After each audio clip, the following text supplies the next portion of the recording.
IMHO Talk Show.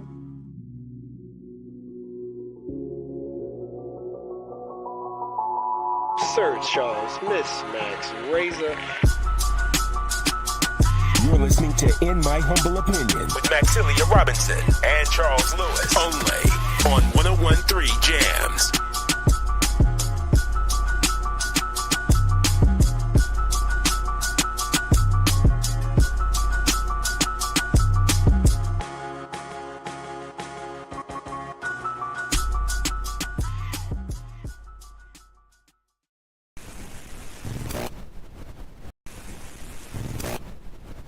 IMHO Talk Show.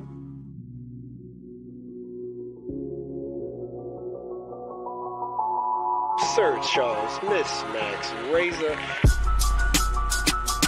You're listening to In My Humble Opinion with Maxilia Robinson and Charles Lewis, only on 1013 Jams.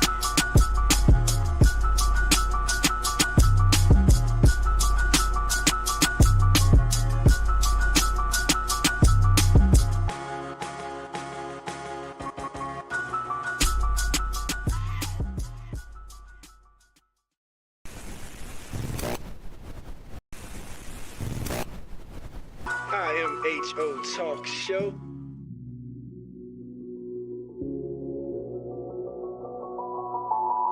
Sir Charles, Miss Max Razor.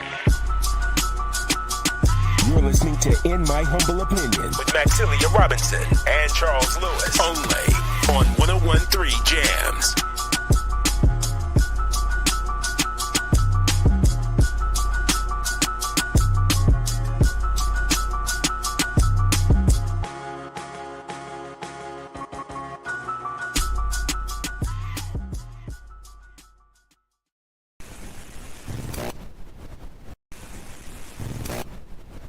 IMHO Talk Show.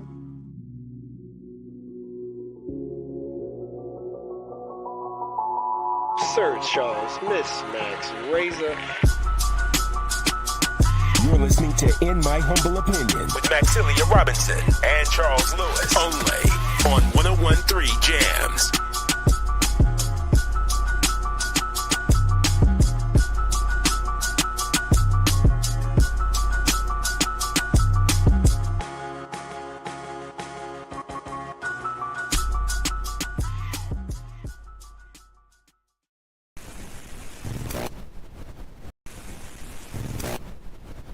IMHO Talk Show.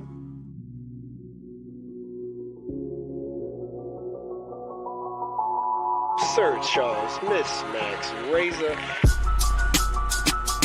You're listening to In My Humble Opinion with Maxilia Robinson and Charles Lewis, only on 1013 Jams.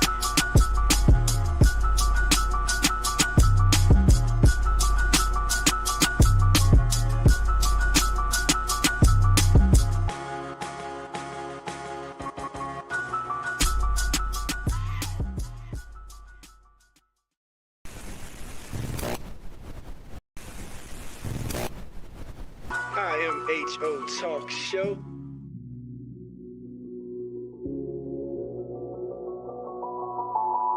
Sir Charles, Miss Max Razor.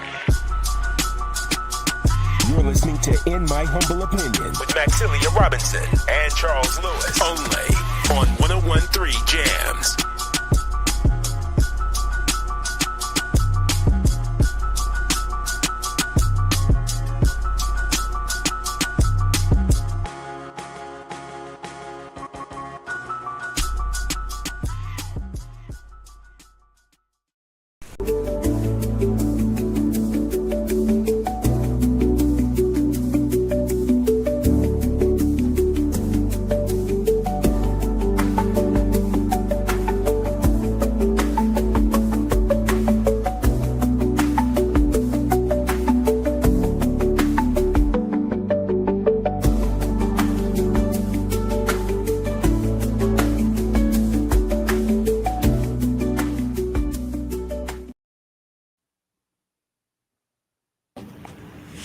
You already know what it is. I to the ism, H to the Izzo Talk Show. You could be anywhere in the world, but you are here with us, and we certainly appreciate that, my good people.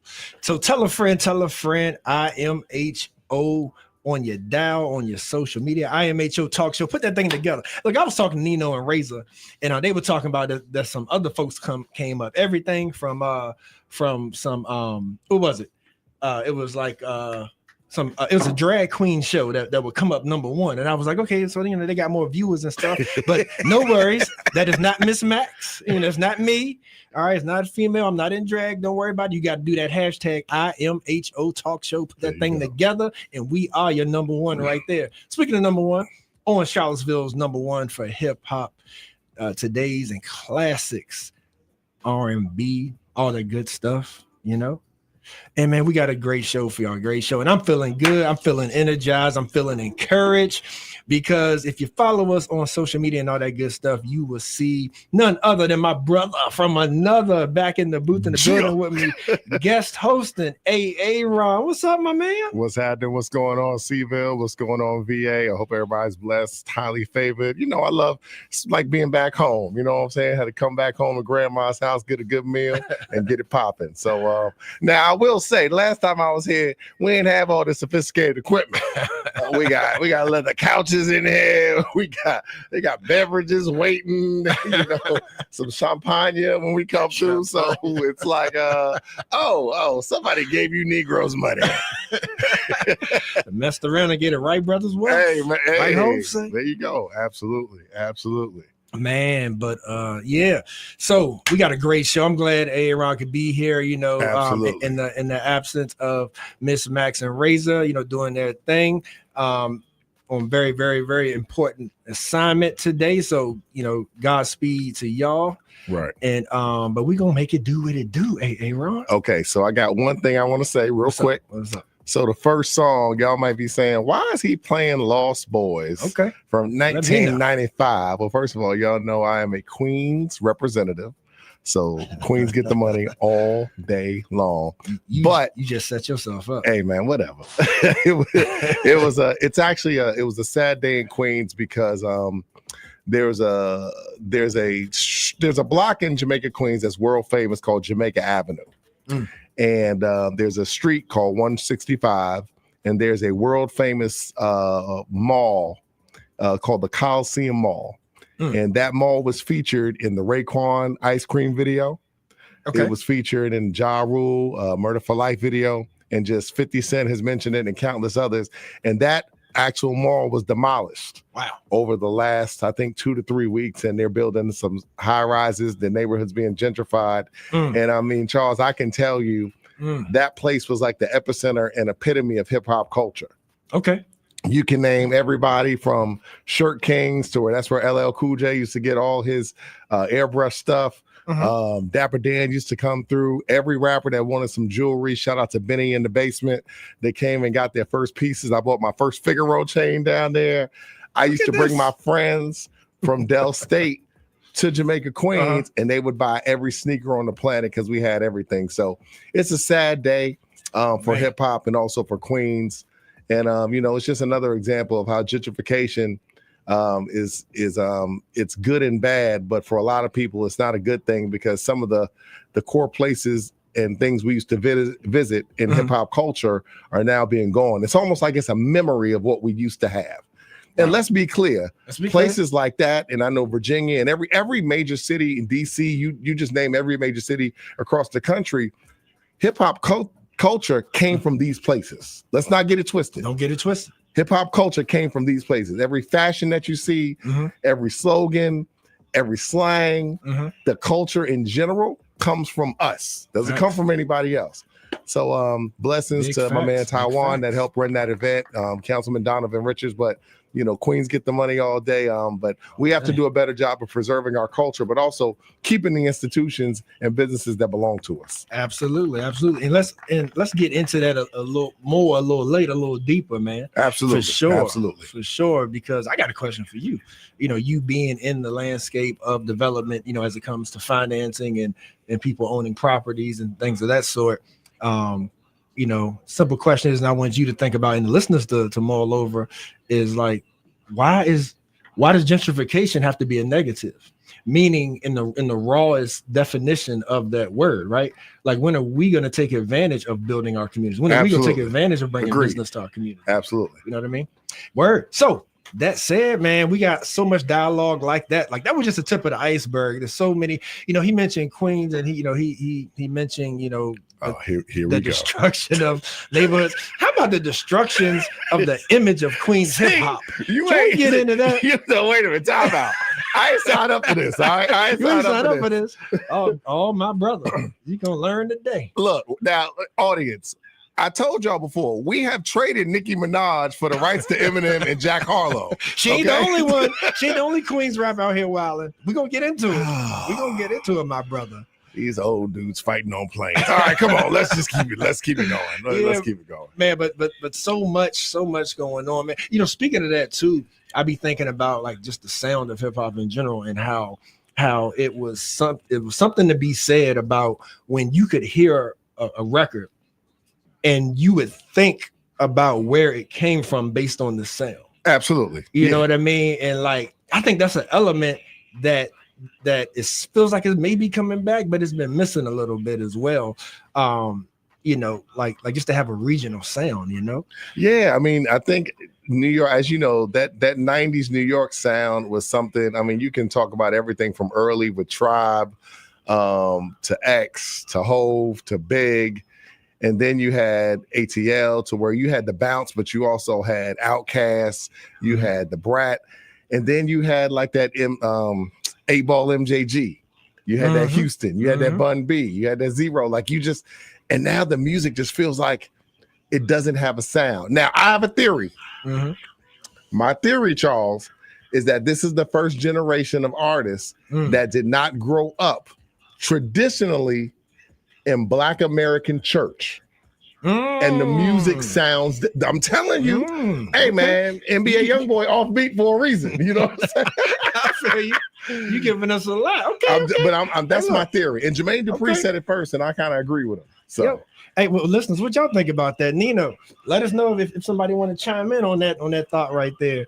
But but besides all those good topics, man, when the brothers are together, we always want to talk about Black men, Black folk that are in the that are in the news, and the way that the light gets painted on the brothers, so there's just so much that we can catch up with Aaron on, right? But coming up though, we have our friend Harold Foley, the good brother from the community that be helping folks with rehabilitation and access to all their resources. We have Keith Groom, some know him as the Pie Guy, works with the city's office on economic development. And you see how this comes together, Aaron, when you in the booth, you got people with some expertise you can lend. Yeah, man, because Queens is in the building. That's why. Stop being disrespectful to Queens. We know what we doing. And mixing all that, we're gonna come right back and we're gonna kick it off with Blessing Brothers, new mentor group that is in town with young brother Raekwon Jones, Shonda David, but he brought some other folks in with them today as well. That's going to talk about the beginnings and the origins of that, and the meaning and the work that they're doing. Blessing Brothers gonna help us kick off these interviews today. Hey, Ron, so you don't want to miss it. Get some Aaron's advice, let y'all know the word on the street, all the good stuff you expect from IMHO Talk Show. Yeah. So stay tuned, don't you go nowhere. You got Sir Charles. Hey, Ron, back in the building. All right.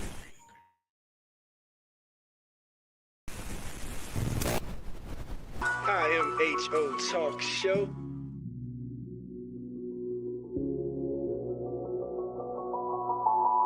Sir Charles, Miss Max Razor. You're listening to In My Humble Opinion with Maxilia Robinson and Charles Lewis, only on 101.3 Jams.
We live in a society in which structural racism is a very real thing. We are all dealing with that in every aspect of our lives, and the media is a reflection of our community. Historically, black people have been portrayed a certain way in the media to justify normative assumptions around political and social issues. More black people behind the cameras, in front of the cameras, more producers, more people of color producing, so they can go and get the content that's needed so they can highlight our attributes. I've been in this industry for 15 years, and I've seen firsthand how our voices just aren't heard. Even if you're in the newsroom, sometimes you get completely ignored and stereotypes are allowed to perpetuate. And one thing we want to do is combat that, and also bring information to people so they can be as informed as possible when choices are made in this city, so they can do whatever they can to get their voices heard.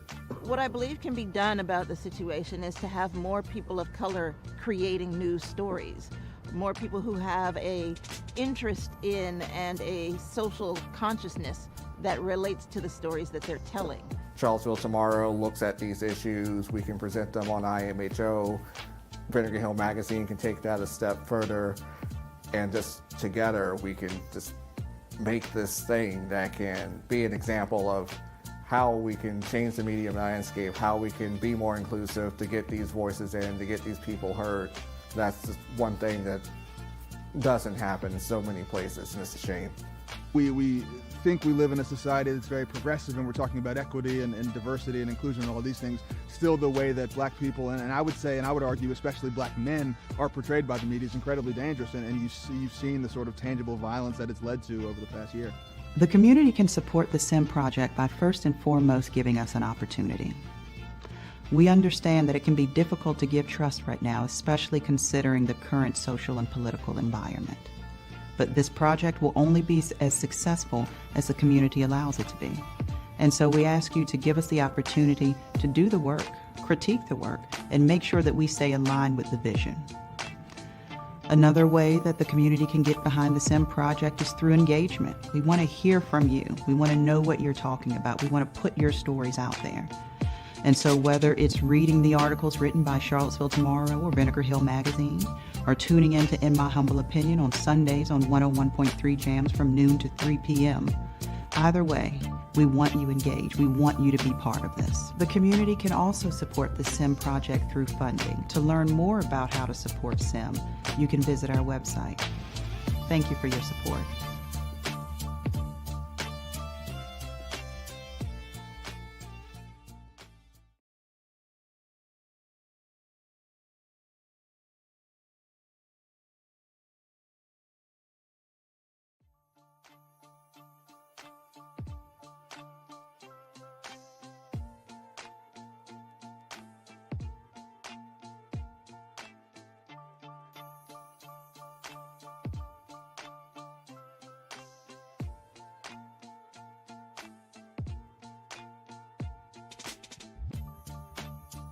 We live in a society in which structural racism is a very real thing. We are all dealing with that in every aspect of our lives, and the media is a reflection of our community. Historically, black people have been portrayed a certain way in the media to justify normative assumptions around political and social issues. More black people behind the cameras, in front of the cameras, more producers, more people of color producing, so they can go and get the content that's needed so they can highlight our attributes. I've been in this industry for 15 years, and I've seen firsthand how our voices just aren't heard. Even if you're in the newsroom, sometimes you get completely ignored and stereotypes are allowed to perpetuate. And one thing we want to do is combat that, and also bring information to people so they can be as informed as possible when choices are made in this city, so they can do whatever they can to get their voices heard. What I believe can be done about the situation is to have more people of color creating news stories, more people who have a interest in and a social consciousness that relates to the stories that they're telling. Charlottesville Tomorrow looks at these issues. We can present them on IMHO. Vinegar Hill Magazine can take that a step further, and just together we can just make this thing that can be an example of how we can change the media landscape, how we can be more inclusive to get these voices in, to get these people heard. That's just one thing that doesn't happen in so many places, and it's a shame.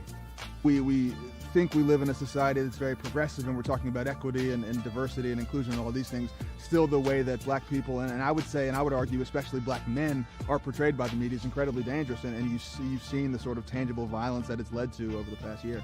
The community can support the SIM project by first and foremost giving us an opportunity. We understand that it can be difficult to give trust right now, especially considering the current social and political environment. But this project will only be as successful as the community allows it to be. And so we ask you to give us the opportunity to do the work, critique the work, and make sure that we stay in line with the vision. Another way that the community can get behind the SIM project is through engagement. We want to hear from you. We want to know what you're talking about. We want to put your stories out there. And so whether it's reading the articles written by Charlottesville Tomorrow or Vinegar Hill Magazine, or tuning in to In My Humble Opinion on Sundays on 101.3 Jams from noon to 3 p.m., either way, we want you engaged. We want you to be part of this. The community can also support the SIM project through funding. To learn more about how to support SIM, you can visit our website. Thank you for your support.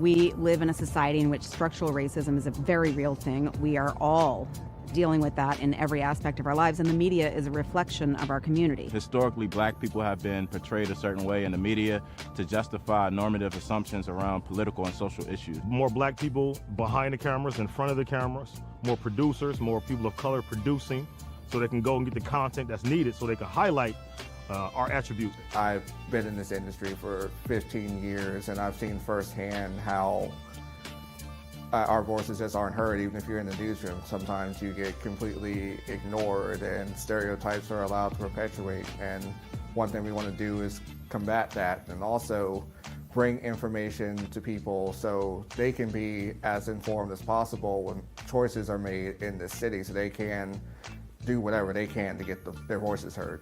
What I believe can be done about the situation is to have more people of color creating news stories, more people who have a interest in and a social consciousness that relates to the stories that they're telling. Charlottesville Tomorrow looks at these issues. We can present them on IMHO. Vinegar Hill Magazine can take that a step further, and just together we can just make this thing that can be an example of how we can change the media landscape, how we can be more inclusive to get these voices in, to get these people heard. That's just one thing that doesn't happen in so many places, and it's a shame. We think we live in a society that's very progressive, and we're talking about equity and diversity and inclusion and all these things. Still, the way that black people, and I would say, and I would argue, especially black men, are portrayed by the media is incredibly dangerous, and you've seen the sort of tangible violence that it's led to over the past year. The community can support the SIM project by first and foremost giving us an opportunity. We understand that it can be difficult to give trust right now, especially considering the current social and political environment. But this project will only be as successful as the community allows it to be. And so we ask you to give us the opportunity to do the work, critique the work, and make sure that we stay in line with the vision. Another way that the community can get behind the SIM project is through engagement. We want to hear from you. We want to know what you're talking about. We want to put your stories out there. And so whether it's reading the articles written by Charlottesville Tomorrow or Vinegar Hill Magazine, or tuning in to In My Humble Opinion on Sundays on 101.3 Jams from noon to 3 p.m., either way, we want you engaged. We want you to be part of this. The community can also support the SIM project through funding. To learn more about how to support SIM, you can visit our website.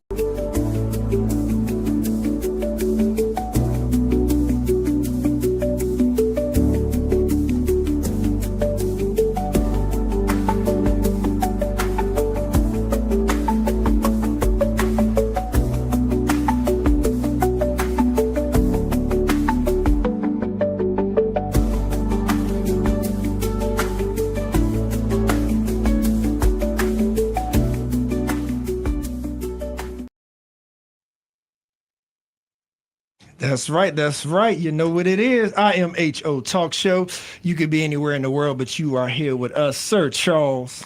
AA Ron G. Hey, Ron is in the booth in the building with me. So happy to have my brother with me, and I am also so delighted and happy to have some good folks in our community that's doing big things, doing good things for the community.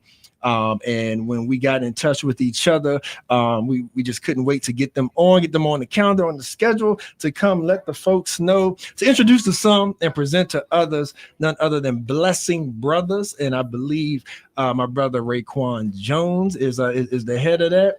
Yes, sir. That's right. So doing great mentoring through multiple facets, including youth basketball, correct? Correct. Yeah. And so he has his team with him today too. Have my brother Jaquan back here, has Pertel Gilmore, the man, the myth, the legend, is in the building with us once again. And if y'all haven't checked out Pertel's books, y'all make sure y'all look that brother up as well. A great literature telling his story, very inspirational. And they also have a sister with them today, Sharita, and she came to. Good morning.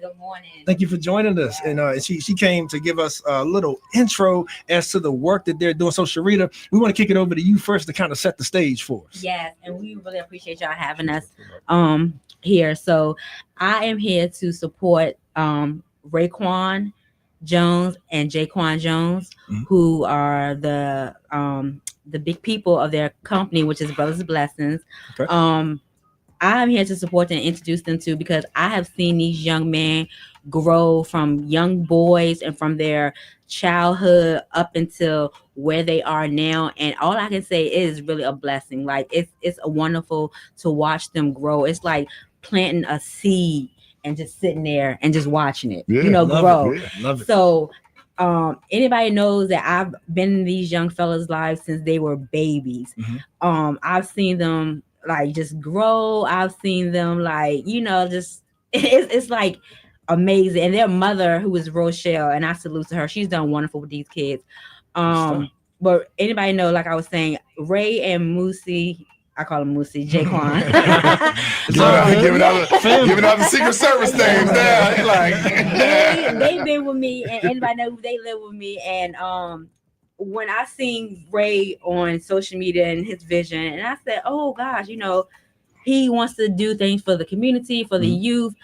I got to make it happen. And I seen I had to make it happen. I didn't know what we were going to do. So me and Mr. Gilmore, we came together and we put these young man visions together, and their vision is wonderful because it's more working with the youth and getting them off the streets and everything like that. And it's wonderful because we always talk about, these kids could be out here doing anything, letting the streets raise them. But to see Jaquan and Raekwon to take their own personal time and to be with these young fellas and go into the gym with them, mentoring them, and mentor is the best thing for them, because I knew what their childhood was like and where they came from and how it wasn't hard, but their mother did the best that she could. She raised them well. And it's just a blessing. Like I said, it's like a seed put into the ground and just watch it grow into a beautiful flower. That's good stuff. And so tell us the connection there, because folks know about the activist work that Pertel does, and I know you work with him. So was this something? Because I hear you saying how Raekwon had a lot of the sort of the gift and the unction to provide this service to the youth. But how do the two bridges, how do you all work together? Yeah, how y'all work together? For Pertel Gilmore Solutions Publications, our vision is to build nonprofits up. Okay. We help them, which is Mr. Gilmore, who does all basically the work, hard work. We go find them the funding. We try to bring organizations together. We do more like into community service, giving back. We do homeless. We do events, and to bring them together, basically whatever Ray vision is, we try to make that happen. Because anything that could be small, we think it's small, it could be big. So to see his vision is not hard to try to make it happen. So we go out, we get the funding. He is a nonprofit, but it takes time. But Mr. Gilmore, like I said, he does the grants and everything. And me, whatever event Ray wants, I make it happen. Gotcha. He say, let's do a cookout for the homeless. Okay, we can do that. Yeah. So we reach out to people. We try to like Domino's, go to Walmart. You know what I'm saying? Tell them what we do because we want to give back to the community. That's Raise Rich and giving back to community, giving back to the youth. And his basketball team, when we do community out stuff with the community, the homeless, they provide. They serve the homeless. They talk to them. You know, we have a DJ, Mr. Eric. Give a shout out to him. When we do events, he's the DJ for the homeless. And you know, they're out there, and Ray team is out there. They're talking to them. You know, playing a little. You know, the fellas, they're out there playing basketball with the homeless. You know, and Good they stuff. love it. So that's what we do. Good stuff. Yes. Love it. Well, thank you, Sharita. How about we get Jaquan up to the mic as well? Appreciate you. But yeah, so Jaquan, go ahead and have a seat, man. Man, first of all, thank everybody here for coming and you young brothers. So Raekwon, I want to kick it to you first too, because you know folks see you sitting there and they're hearing your name mentioned a lot. Let's start because Sharita gave such a beautiful overview of how this came to be and what Blessing Brothers is about, man. Like, but first, just talk about you as a young man, right? Like, what put you on this path? What really is your driving force? What's your passion behind doing this? Okay, so I graduated from Eastern Kentucky about 2-3 years ago, and I came back to Charlottesville, and I was trying to figure out like what was my purpose, like what was my drive in the community, and I seen that like kids they're looking for guidance, and I feel like I've been at the stage where that I can guide them there. You know, I graduated with a sports management degree, so therefore I feel like if I can come from this community and do it, I feel like you can too. Yeah, love it. That's spot on. And then and Jaquan, where do you come into play, my man? So I came into play. Well, I had went to school for 2 years in Artist Bars. I played football, and I came back home. I started working at like a distribution center. So then we had worked at the middle school, and we was in a small room, and then we seen how how bad the kids were. You know what I'm saying? We like, dang, this is once us. You know what I'm saying? Right. You know, it's like now we know where to go with it. So then we started out like yo, let's make a Brothers Blessing business. I'm like, all right, you know what I'm saying? And then from there, it just went on. Yeah. And that's interesting that you said that about like seeing how bad the kids were, right? Sir. Because especially since y'all doing that work, and like you said, like you see yourselves in them. Yes, sir. Do you feel like that it's more misunderstood? You know, like when you see yourselves in them, you can recognize what they're going through, and sometimes they get painted as bad or classified as bad. Yes, sir. What's your thoughts on that? And well, my thoughts on that is like you're right. It is a misunderstanding. I mean, they just need some attention. You know, they just need to set a goal.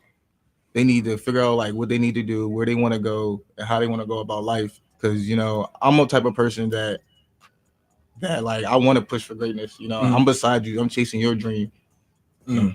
Love it. So let's get a little deeper into Blessing Brothers, right? Like let the folks know about the actual services that Blessing Brothers provides, right? What does that outfit really looks like to the person getting their first introduction to it? I would say like first introduction to it. So I say like mentoring. Our biggest thing is mentoring the kids because a lot of kids need mentoring. I had a mentor at in high school that helped me out a lot, and I really go off him for real. So it's just like they really need mentoring, and then after that, like we was taking kids to like college visits and sending kids off to college because like nobody out there is pushing that extra for them. So we're gonna do that extra.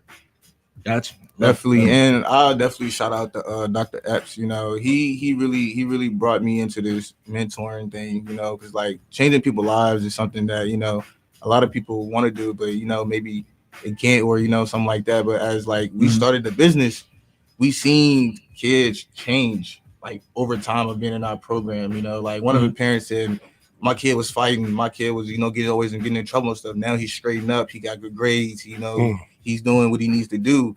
And he said he appreciate us for coming into his son's life to straighten him up. Love it, man, love it. Hey, I see you over there scratching your chin. I know you're taking something. As a fellow volunteer that works with young people on a constant basis, somebody just told me the other day that what you guys are doing is God's work, and don't forget that.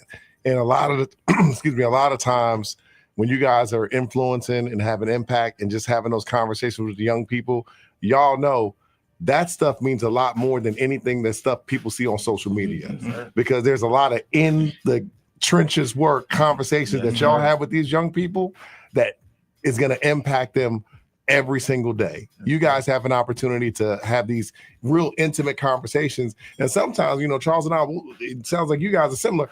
We don't always have a safe black male that we can speak about, that we can speak with. You know what I'm saying? And so the fact that the creator, whatever y'all believe in, made you guys those safe spaces for those young people is to be commended. And just continue to keep taking it seriously because you guys are impacting people.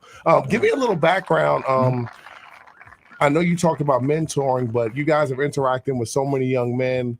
What's like one of the main things, because I want you to touch on what you said again. One of the main things that you see is consistent when these young men are screaming for help, that it always seems to be a touch point for them. So basically, like when they start to trust in you, they start texting you, they start asking you questions, they start, what do I do now? What do I like? You know what I'm saying? What's the next step? And now that I know that he trusted me to chase his dream, I chase it with him. There you go. And like when I was little, I didn't really have nobody to push me like that. You know what I'm saying? So I really had to push myself, like all the way through college. Like I used sports to get me through college, right? Because if it was no sports, I don't know where I would be. And like I said, like sports is probably the main thing I touch with the kids, because if they not in the streets and they in the gym, there's no point. You feel me? They won't they won't pick up no time. Yeah, you occupies their time. Yeah, and I deal with kids Monday through Sunday, like every day. I work at the city. I work at the Boys and Girls Club, and then we practice. So that's like literally every day. And, you know, I'm grateful for that, you know, because at one point we didn't have no gym. We didn't have no kids, you know, and now that we see what's going on now, like it grew.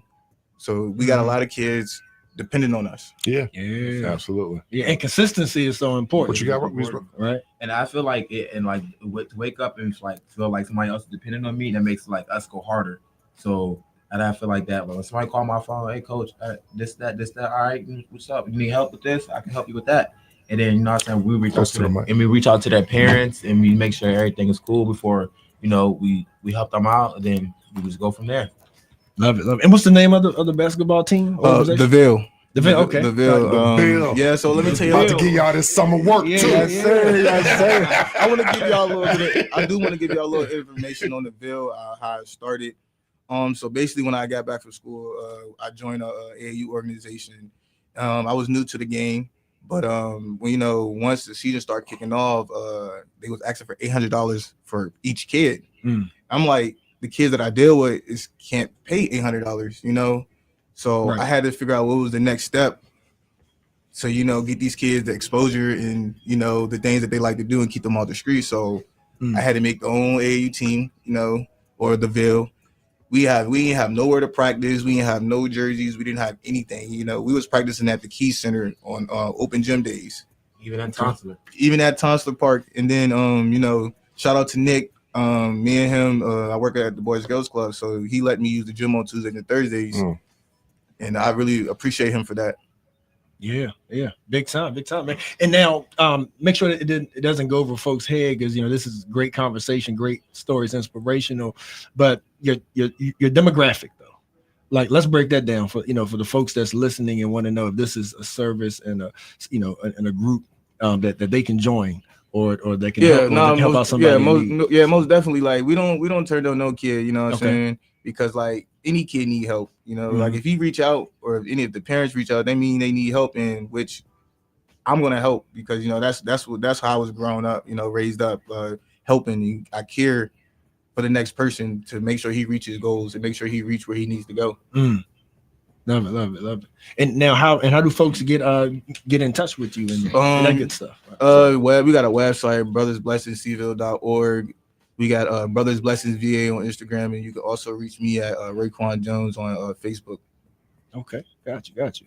Now I gotta ask you though. So that capacity wise though, how do y'all have it broken down to to make sure that you're able to serve right and to provide the resources that you intend to? So is there you know, like between maybe y'all two or some other folks on the team that's responsible, you know, for maybe the boys. Is it boys and girls? It's boys and girls. Okay. So we really trying to get the structure with the boys first. Okay. Because once we have the structure for the boys, then it's gonna be easy for the girls. Because like the girls always ask me, when you gonna make a girls Brothers Blessings? I'm like, I got y'all. Like the girls, Brothers Blessings. I'm like, baby girl, we got some girls. I got y'all. You know what I'm saying? It takes time, you know, like it really do take time because, you know, like we started this from scratch, like scratch. And with where it has been is like, it's a blessing. You know, I thank God every day. Cause like I was low key, like, you know, tears coming on my eyes because I can't, I just couldn't figure it out, you know, and then just something clicked. And then I met with Sharina Patel, and then, you know, we had things rocking and rolling. Yeah, man. So talk a little bit more about that village. We are talking to Brothers Blessing. And tell me that website one more time. We'll put Brothers Blessing is Seville.org. Brothers Blessing Seville.org. All right, y'all check that out and support them. And that, you know, but before I get to you elaborating on the importance of this village, y'all can kind of think about that because, you know, Sharita already set it off, and it sounds like, you know, there's a level of support, you know, that shouldn't go unnoticed because I think it speaks volumes to, you know, like to our young brothers and sisters who may feel like, man, my daddy ain't there or my mama ain't there, or, you know, like all this mess is happening at home. But, you know, folks like Patel and Sharita are, you know, are a hallmark of we need to be here for each other. It takes a village, right? And we can look out for each other, even if that ain't my birth child. You know what I mean? Like we still uncle, we still auntie, whatever the case is. You know, yeah. So talk a little bit about that though. As far as like what that, you know, with the village, the importance of that. Like too. Honestly, like Patel, he's up every morning 6 o'clock calling me like, "Hey, what's your agenda today? Hey, we gotta do this, do that." Like, and he's really one of the only ones that really pushes me with Brothers Blessings, you know. Basically, you know, we go over a lot of things together. I know Patel since I was little, growing up. I know I've been living with Sharita before.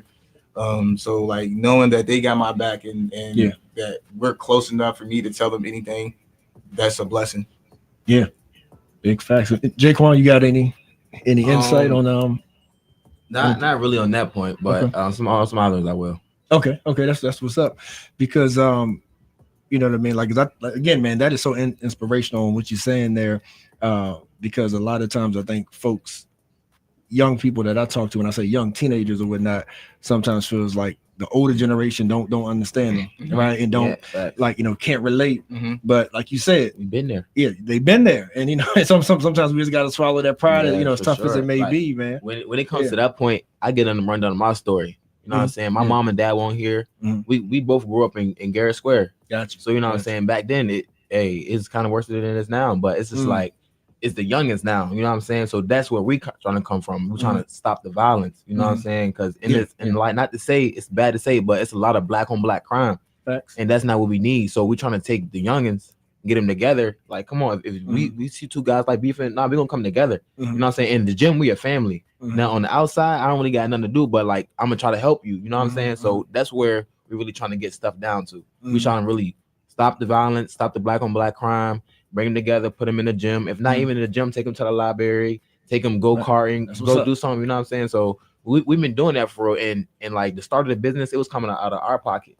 No help, no nothing. So like, and we helping kids eat, need to eat a bit. We buying buses, paying for the tournament, paying for the hotels and stuff like that. We took a kid in.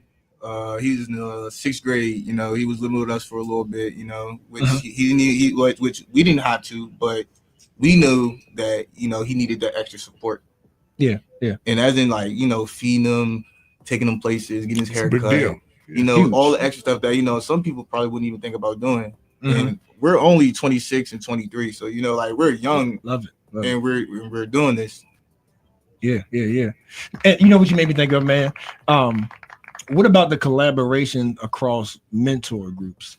Because me personally, like, I feel like that's something that's needed more. And I say that because, again, like, one, you talk about capacity. Like, one group can't do it all. You just physically can't, right? And so, like, what I hate to hear sometimes is when there's one group that may be great at doing one thing, sometimes they get torn down for what they're not doing. Yes, sir. Like, so have y'all started collaborating like with others, to kind of try to fill those gaps, or would you be willing? We definitely want to collab for real. We collab with Abundant Life. We used to do Brothers Blessings Nights on Wednesdays, do the homework, come play the game, come get some food, bring everybody in together to, stop the crime, stop the violence, and just also be a family. I want the kids to call on me if they ever need anything, you know what I'm saying? I'm like your big brother, anything you need that your parents can't do, you come to me. Love it, man. And we are talking to Raekwon and Jaquan of Brothers Blessing. And I heard you mention, I believe you said you felt like basketball was sort of like your ticket out in a way in the college. Yeah, so like that, so honestly, I played football, Football, okay. Yeah, I played football. Like I said, I went to Eastern Kentucky. I've been away from my family for like 5 years, and it was good to come back after, being away playing sports. Because now, football taught me a lot of life lessons.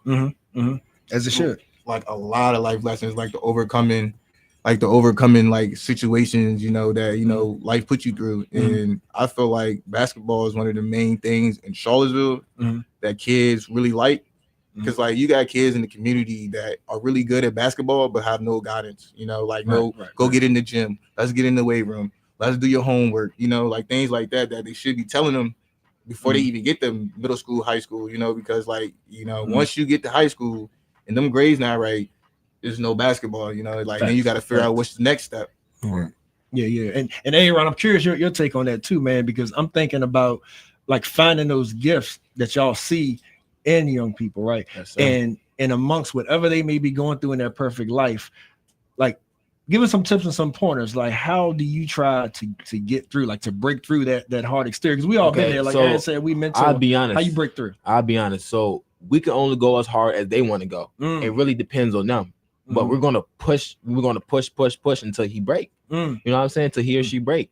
And we're gonna be there every day, every second, whenever they need, we there. Like you can call us 2:00 in the morning. You need. All right, we got you. Love it. But it's just like we go to a certain point. Like they gotta understand the relationship. I'm not your friend. I'm your mentor. I'm like a big brother to you. You know what I'm saying? So it's like the other stuff, whatever you got to do on the side, I don't, you know what I'm saying? But the violence, that's with us. Your grades, that's with us. Yeah. You know what I'm saying? And you, and like parents call us, and well, hey, did he been disrespectful? All right, cool. We're going to deal with that. You know what I'm saying? And then it's just like, this little stuff like that. Yeah. I feel you. So do y'all see that direct correlation with young folks wanting to get out of the streets, like maybe like unaffiliate with gangs and stuff like that, as long as they have a purpose, as long as they have someone to call? We definitely took care of kid like that, and it was going good for a while, for a good 3 months. It was going good for 3 months, and this one we just started out. You know what I'm saying? He just got out of trouble, whatever, and then he was getting into it. We was like, bro, just come with us, and then he started helping us with the AAU stuff. He started played in a couple games, and then like I say like 3-4 months after, he kind of got in trouble. Then he hit us up like, man, yeah, I was doing good, but I just got lost. This, that. I said, well, everybody deserves a second chance, absolutely, even a third. You can't paint a picture on, you know what I'm saying, on somebody that's really going through much that doesn't have much guidance. That's how I feel, because we didn't have much guidance, and we was doing it, and people was painting bad pictures on us. But now look at us though, you know what I'm saying? It's not really. It's a bigger image than that. There you go. Love it, bro. Hey, Aaron, I was sitting here thinking about how we support. And this is just not us in this room, but the folks listening too.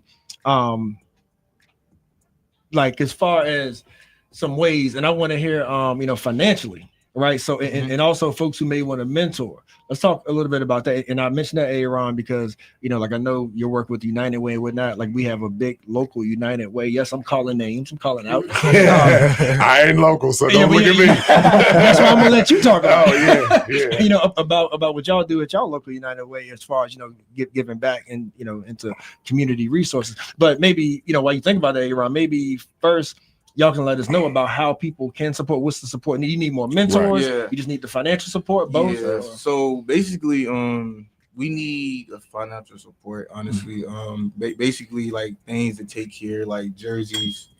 Take care, like jersey fees, tournament fees, traveling fees, because like it's not cheap. Like we take a bus or two, it's $600, like $600 for the weekend trip. Like, and we have 30+ kids, so like also I feel like having a couple more mentors, maybe a couple more coaches, will actually help to bring them in more, to bring more kids in, because you know it's only like 5 of us running this AAU organization, and I feel like, you know, the more kids, because more kids want to come, but it's like, how do we make this a safe place for more kids to come?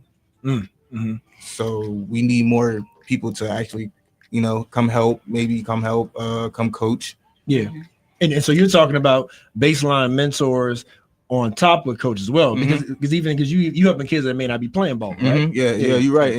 And with that, now that we got the organization, like my little brother, you know, he didn't want to play basketball, but I said you can still have a purpose within the organization. Right. So I told him, I said, listen, before the season starts, I need you to give me your purpose of what you want to do in this organization. Love it. And I want him to make a career with that, to going into college. If you understand what I'm saying, you know what I'm saying? Like, so say if you want to be like a cameraman or like, you know, something that, you know, that can build his resume up. Yeah.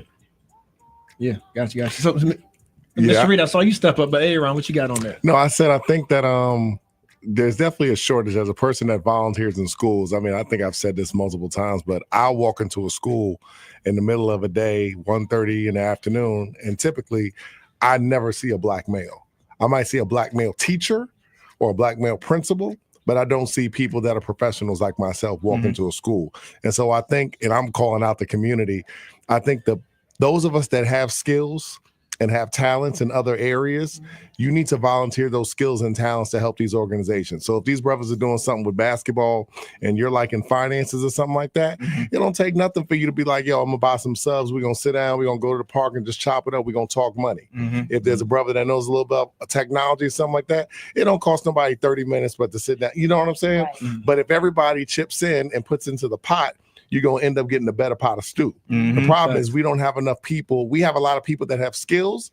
We don't have a lot of people that like to share. Yeah. And that's just my observation. Yeah. And did I hear you mention grant writing earlier as well? Have y'all started working with grant writers? Yes, we Mr. Gilmore, yes, he's a grant writer. We've been doing I missed the background.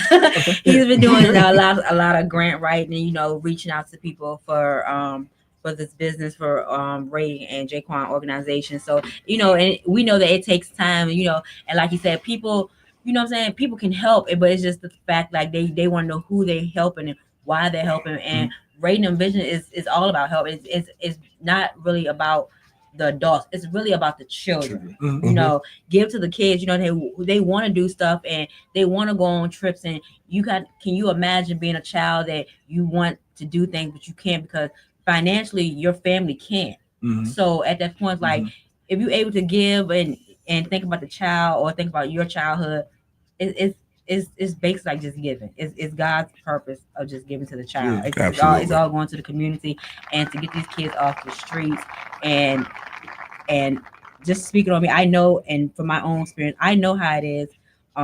That's why I can also relate to the radio of somebody else taking you in and taking you underneath their wing, because my mom wasn't always there, but at the end of the day, I always had a village. There you go. And I was brought into church, and you know, I was always like right now being Raiden and Jaquan being humble is they're giving. So right now, all we're asking is if you're able to help our organizations and people donate, you know what I'm saying? It don't even have, like you say, it don't have to be the money. It could be subs, you know, it could be pieces. Your time is come to a game. Important. Yeah. You know, come to anything, support us, you know what I'm saying?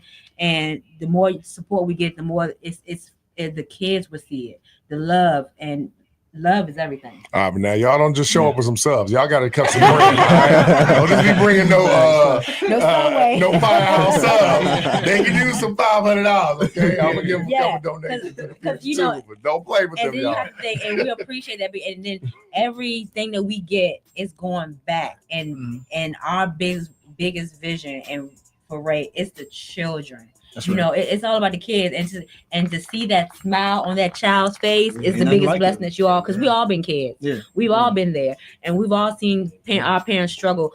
I mean, I didn't get it easy. I don't know about anybody else, but you know, it's about that child, and to say, oh wow. And when you see a child can move further, it helps them, you know, it builds them, because we don't know, they have Absolutely. low self-esteem. Yeah. But once they start getting, you know what I'm saying, I can go to basketball things, people are support me, even if the parents not there. We have this village. So Yeah, it starts there. Love it. So we have been joined by Brothers Blessing and it's definitely, I'm sorry, Blessing Brothers. Sorry, I got that. Yeah, Brothers Blessing. Yeah, He just want to be a blessing, bro. He just want to be a blessing. Just be a blessing. Yes. Yeah. So, but with that being said, we are up against time, but I want to make sure we didn't forget anything. What are your closing words to make sure we drive the point home? Folks know how to reach out and support. And any closing words? Definitely want to support, but you can definitely reach out. Like I said, Brothers Blessings, Cville.org. You can go on Instagram, Brothers Blessings VA, and then you can also reach out to me on my Facebook and the webpage. The webpage. We also have cards too. And we also have cards we can give out. Nice. Also. Okay. Yeah. Definitely leave some of those. Man, well, keep up the great work, y'all. And I'm looking forward, to continuing helping y'all, spread the message and supporting however we can. Yes, and we appreciate y'all having us. Absolutely. It's a blessing being here. So we appreciate y'all very much. Definitely appreciate y'all too. We're gonna keep doing what we gotta do in the community to get these kids right.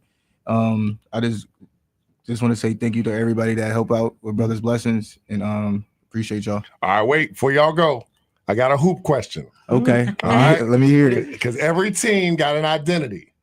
When they play the Veil, what are they getting? Do you really want me to answer that? What we doing? Hey, it's straight dogs on the court. It's a mentality, eat mentality. So basically, when you get on that court, it's to feed your family. Yeah. Ooh. Okay. Love you weren't ready for that, were you? My mentality is eat or get eaten. Hey. Okay. All right. Hey, Ron, did they answer you? Hey, don't be a puppy out there.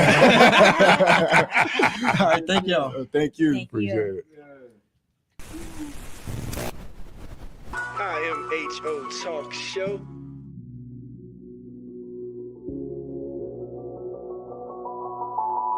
Sir Charles, Miss Max Razor. You're listening to In My Humble Opinion with Maxilia Robinson and Charles Lewis, only on 101.3 Jams.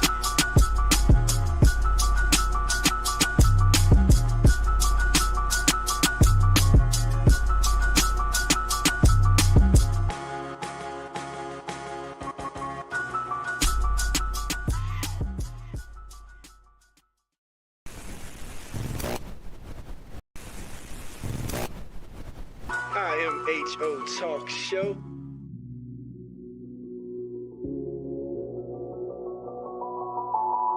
Sir Charles, Miss Max Razor. You're listening to In My Humble Opinion with Maxilia Robinson and Charles Lewis, only on 101.3 Jams.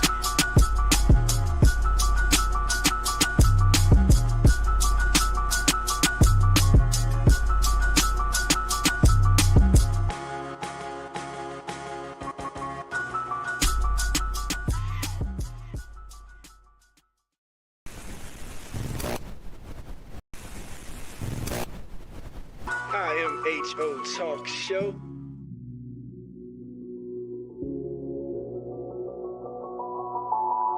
Sir Charles, Miss Max Razor. You're listening to In My Humble Opinion with Maxilia Robinson and Charles Lewis, only on 101.3 Jams.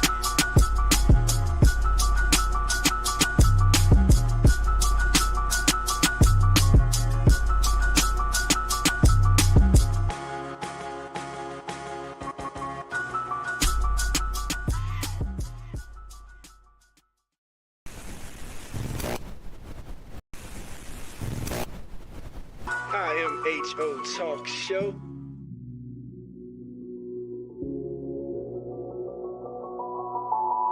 Sir Charles, Miss Max Razor. You're listening to In My Humble Opinion with Maxilia Robinson and Charles Lewis, only on 101.3 Jams.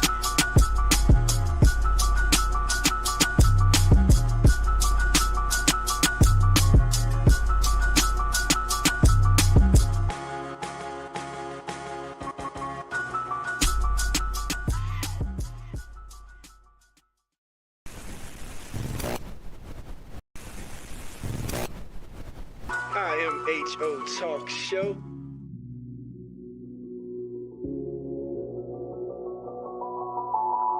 Sir Charles, Miss Max Razor. You're listening to In My Humble Opinion with Maxilia Robinson and Charles Lewis. Only on 101.3 Jams.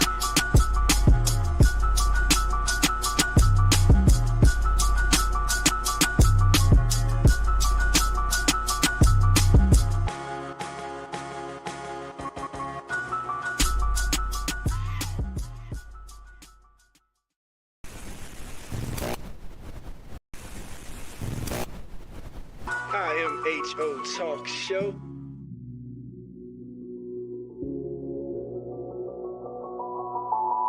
Sir Charles, Miss Max Razor. You're listening to In My Humble Opinion with Maxilia Robinson and Charles Lewis. Only on 101.3 Jams.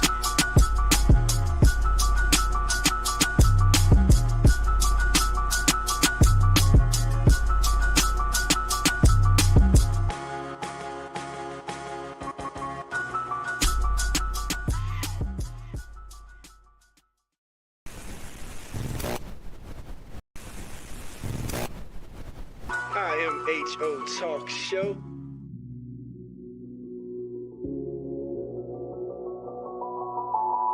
Sir Charles, Miss Max Razor. You're listening to In My Humble Opinion with Maxilia Robinson and Charles Lewis. Only on 101.3 Jams.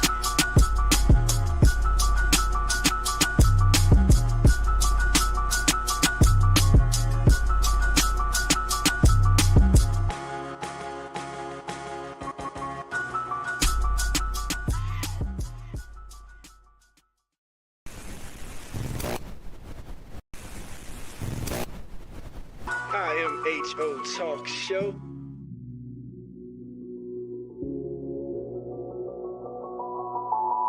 Sir Charles, Miss Max Razor. You're listening to In My Humble Opinion with Maxilia Robinson and Charles Lewis. Only on 101.3 Jams.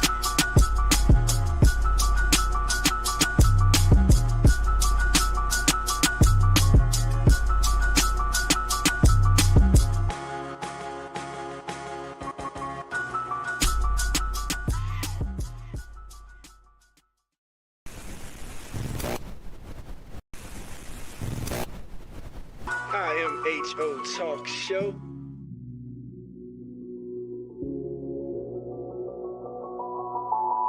Sir Charles, Miss Max Razor.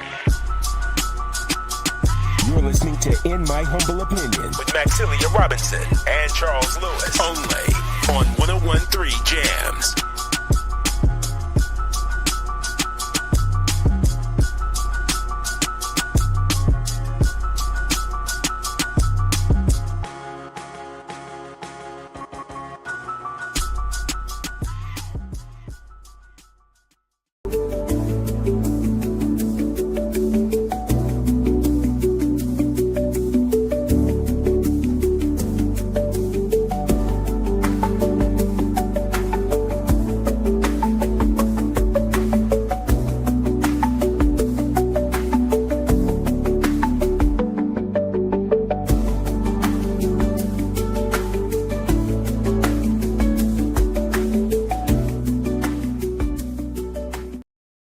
Back like we never left. Sir Charles. Double A Ron. What's good? Nino on the boards. On the bizzle. Making it do what it do. You already know. Hey, Ron, man, how you feeling this sort of dreary Sunday afternoon that we sitting I'm in? blessed and highly favored, my brother. That's right, because it ain't about the external elements, right? It's all about what you got going on the good inside. on the inside. Hey. That's a whole word right there, preacher man. All right, now pass the plate because it's kind of low right now. I need some fun. Now, you know we can't do that because we already PKs. So we being PKs, we can't jump to the money like that. You know, we already got a reputation. Hey, I got a rep. I need some bread. So we doing the offering for the offering. We got an offer for offering. So we good. But I'm so glad you could be here today, man, because I've been seeing some things in the news, my brother. And I said hashtag QGTM. Queens get the money all day long. Hashtag QGTM, right? I said, wonder what my brother Aaron is thinking. And look at God. Look who God brought into my life. This is a setup, y'all. This is a setup. He knew exactly what's going on. There's a lot of foolishness running around. And as the official, I am not the official representative of Queens. However, you are my correspondent. Yeah. However, Nicki Minaj and Tony Yayo, Uncle Murda is not associated with us either. So he's from Brooklyn. But it's a lot of tomfoolery going on, Charles. I ain't gonna lie. I ain't gonna lie, man. It is, man. But let's get to it. What you got, man? What you got? Man, so this being a hip-hop station and all that stuff, it's like, all right, so since you brought them up first, man, I get what it means to, like to be getting to the bag. I get it. And like, I see what, like with 50 doing. 50 is a brilliant businessman. You got to give that to him. He's a professional troll, and he tells you, I don't even know why people engage with him. Yeah. Because you already know what the outcome is. He's going to troll, sell a product, beef with you, and then in 2 years, you're going to be like, why did I even engage with him? But, and when his career started, the mixtapes, and he came up on this. Yeah. So for the kids that don't know, the kids that's listening, 50 has like his whole career is about drama and dissing. Like when Homeboy first came on the scene, it was How to Rob a Rapper. What's that name of the song? How to Rob. Yeah, How to Rob, that kind of stuff. And the Ja Rule beefs catapulted and just skyrocketed him into superstardom.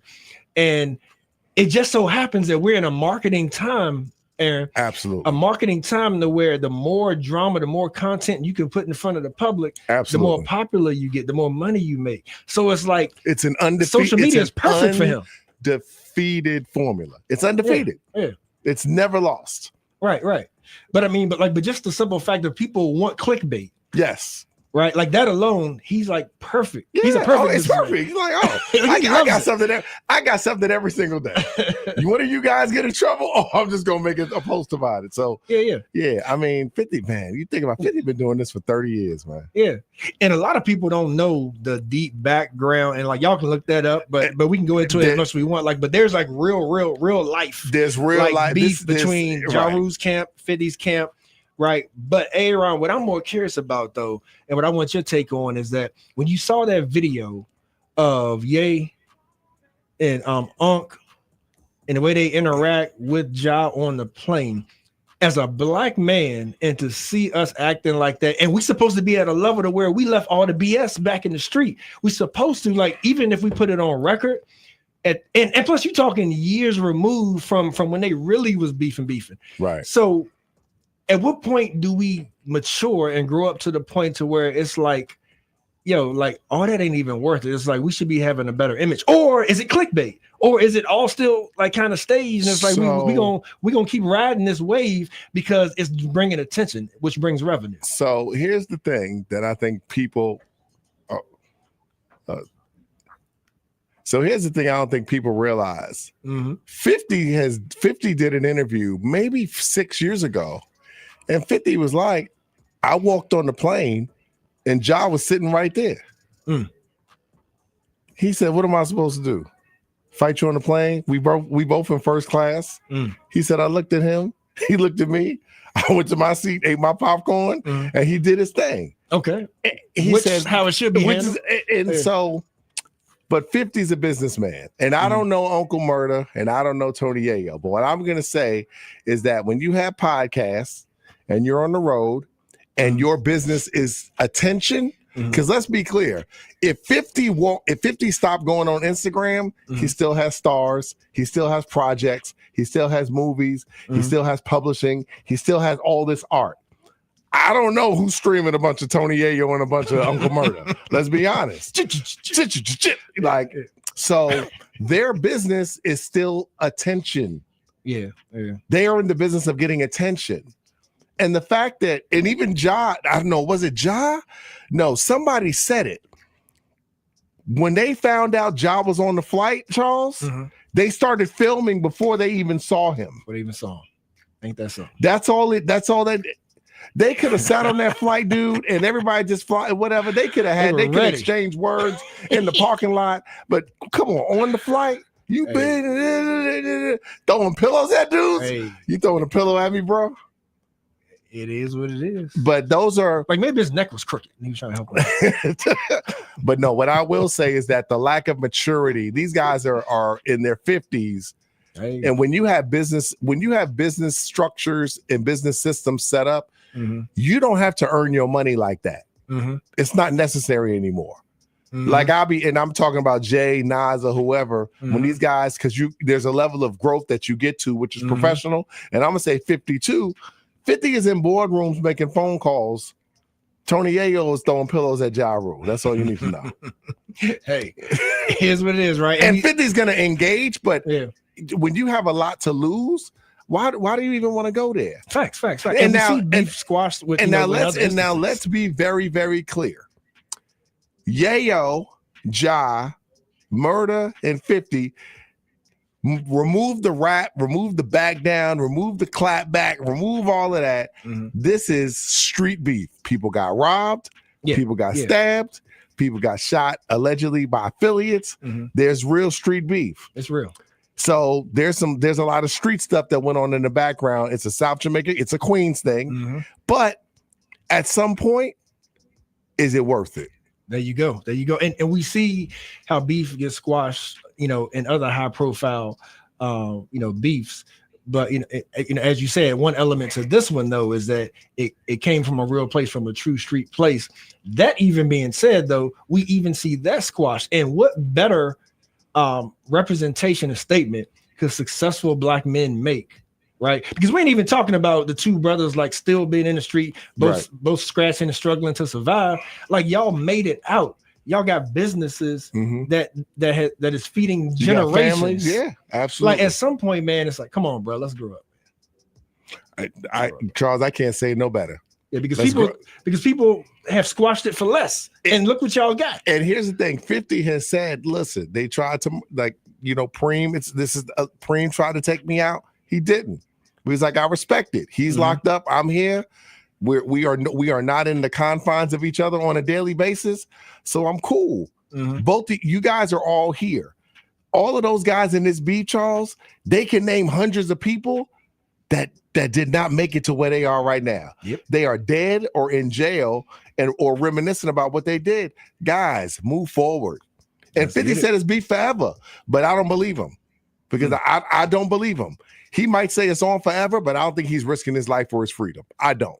I mean, you ain't never been shot 9 times. Let me tell you something. The way that 50 move, I will tell you, I would place a bet if maybe he's like, hey, we'll do a little boxing match or something like that. But me risking my freedom of my life today, you were blessed to make it out of it. Yeah. That's why I think some of it may be staged too. That's why I feel that way, because I'm like, he ain't risking he's your life. Yeah. Now, some dudes might say it's on forever. And if you can live with that and look your daughter or your son in the eyes or whatever. But these guys, to me, it's also street beef don't pay. Like, let's be clear.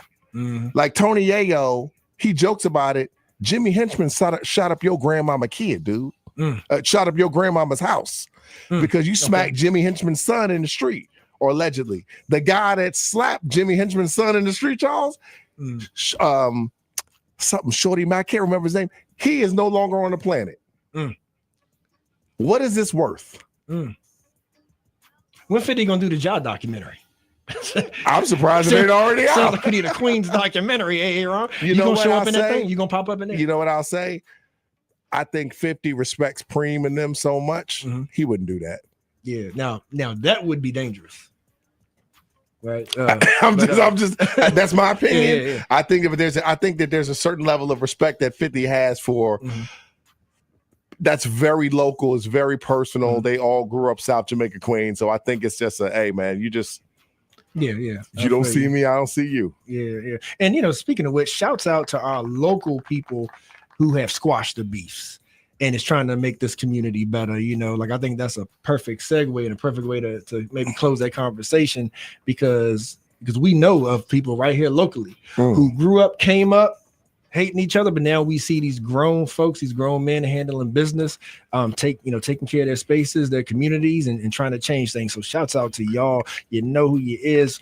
Love you, Seville loves you. Appreciate that. And Charles, what up? Real quick though, squashing beef does not mean we need to get on stage and do a concert together. Squashing beef just means that if I walk past you and you walk past me, we keep it moving. Yeah. I heard Styles P, and I want to move on to the next topic. Styles P said, I can't use the word on air, but he was like, if you think I'm a PU, you know what? Because I'm saying I don't want beef. He said, I'll let you call me what you want to call me.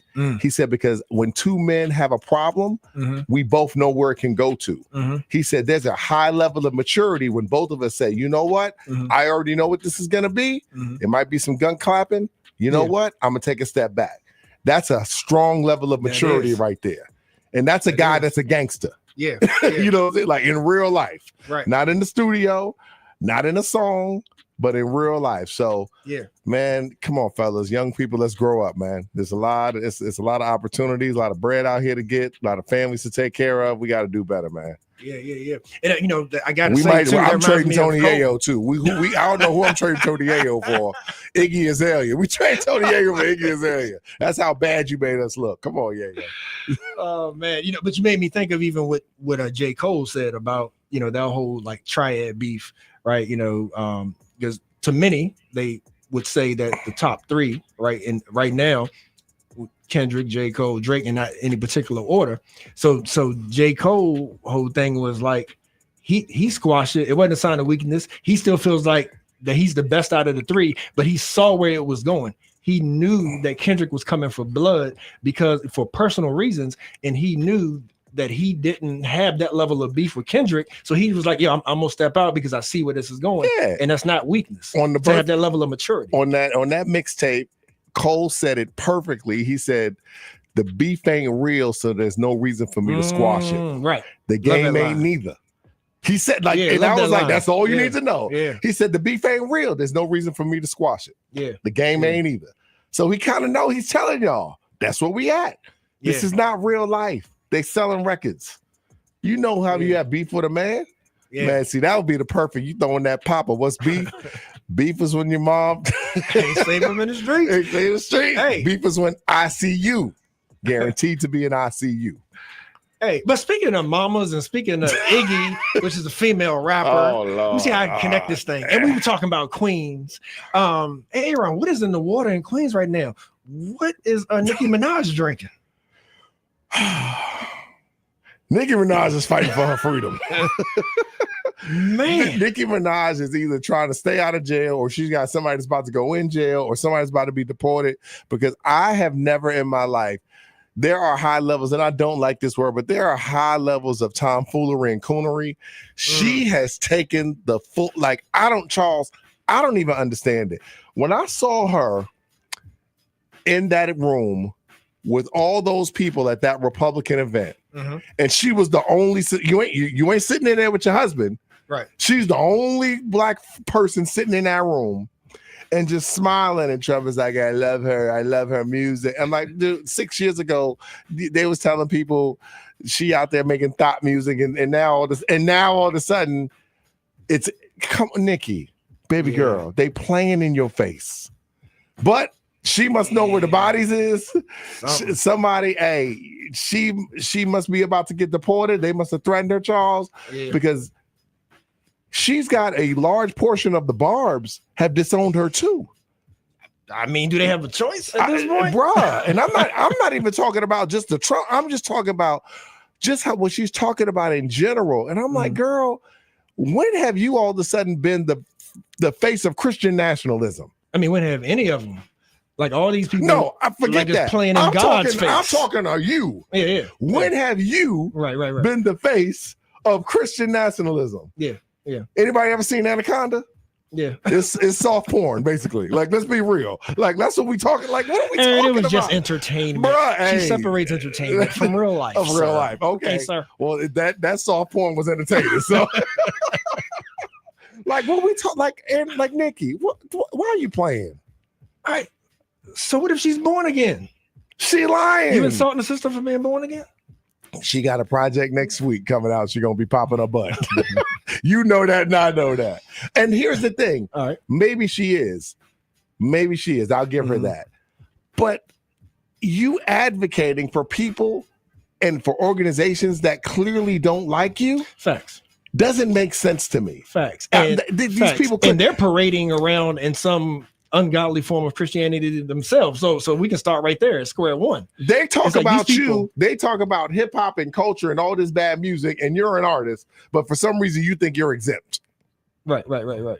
Yeah. And you got to connect the dots. It's like, what is happening with you right now to where you see the need to swing this? She got to be broke or running for office. I mean, her fact of the matter is her husband has real life charges. Real life.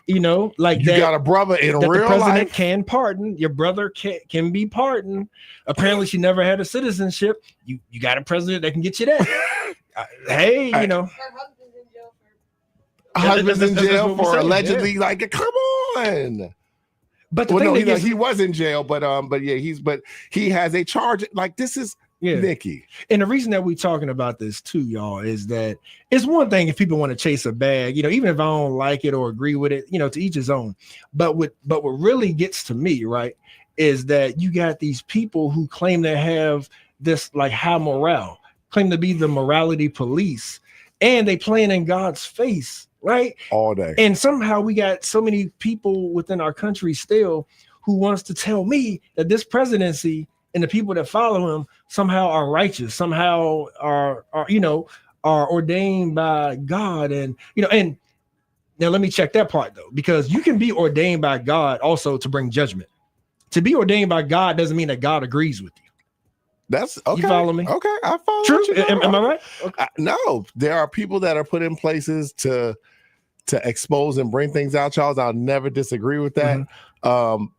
As I've been public about this guy, Mr. Trump, president, whatever his leadership is piss poor, Mm-hmm. and I don't think you can out policy piss poor leadership, because the problem you always have Mm-hmm. is that any of the good ideas you have, Charles, they never work because you're a bad leader. You can have good intention. Mm-hmm. I'm going to do all of this stuff, but you know what always comes out?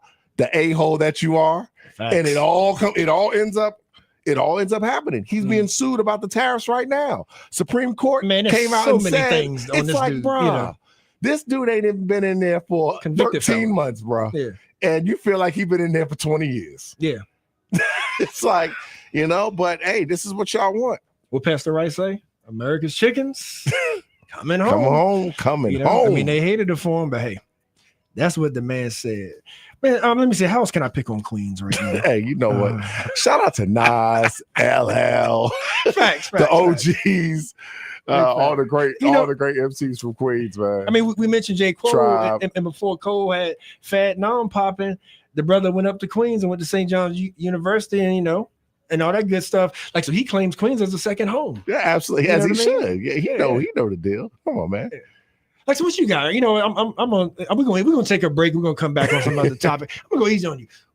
What song? What music you want to hear from Queens? You want to hear some old school? You want to hear some current? We hear some J. Cole. What?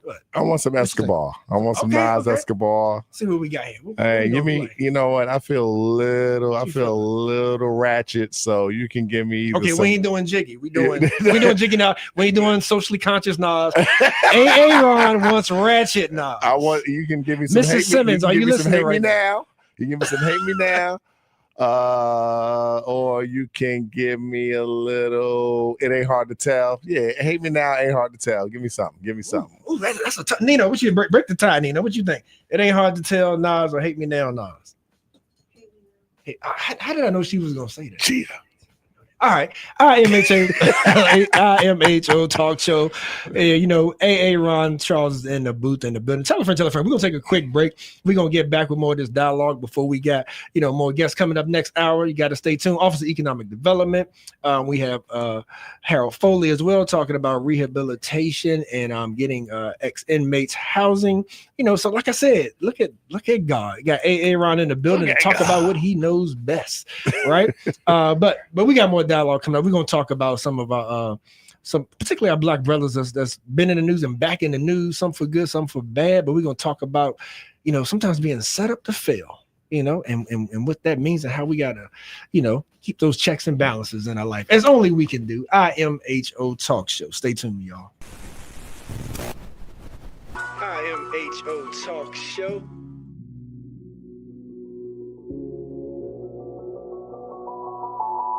Sir Charles, Miss Max Razor.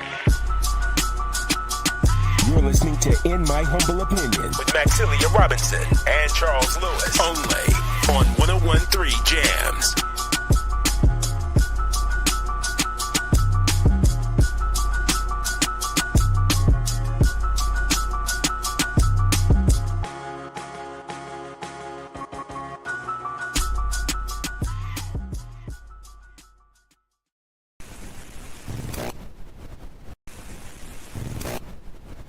IMHO Talk Show.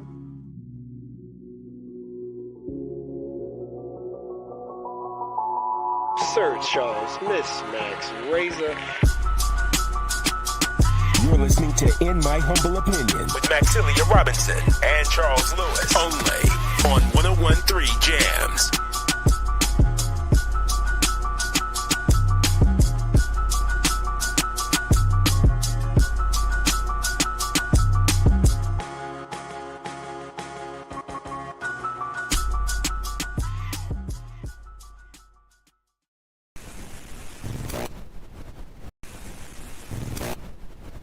IMHO Talk Show.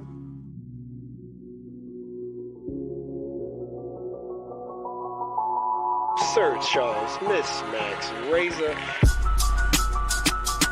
You're listening to In My Humble Opinion with Maxilia Robinson and Charles Lewis. Only on 101.3 Jams.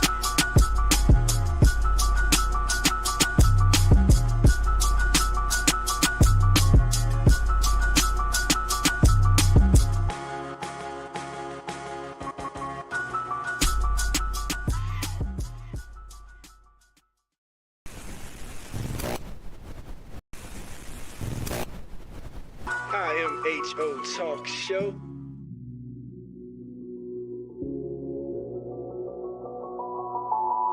Sir Charles, Miss Max Razor. You're listening to In My Humble Opinion with Maxilia Robinson and Charles Lewis. Only on 101.3 Jams.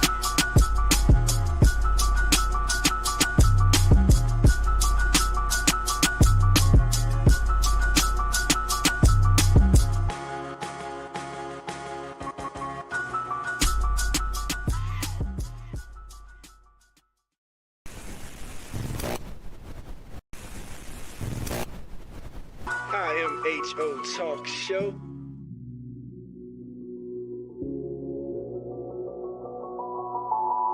Sir Charles, Miss Max Razor. You're listening to In My Humble Opinion with Maxilia Robinson and Charles Lewis. Only on 101.3 Jams.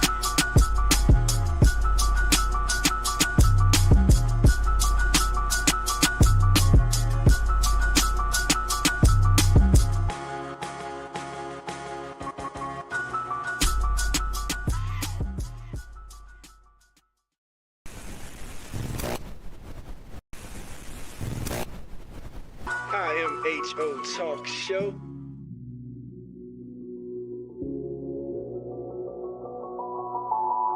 Sir Charles, Miss Max Razor.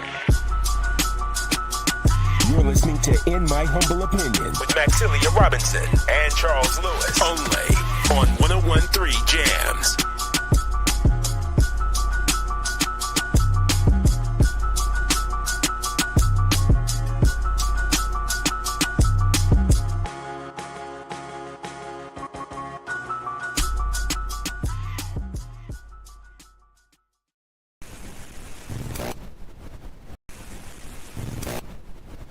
IMHO Talk Show.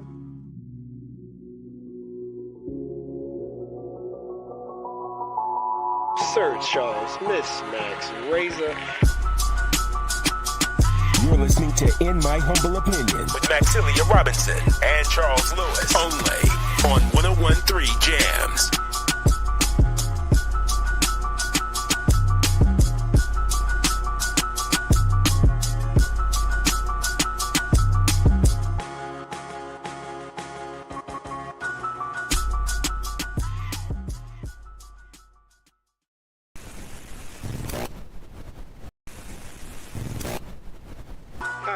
IMHO Talk Show.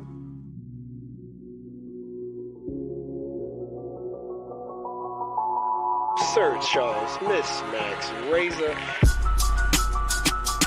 You're listening to In My Humble Opinion with Maxilia Robinson and Charles Lewis. Only on 1013 Jams.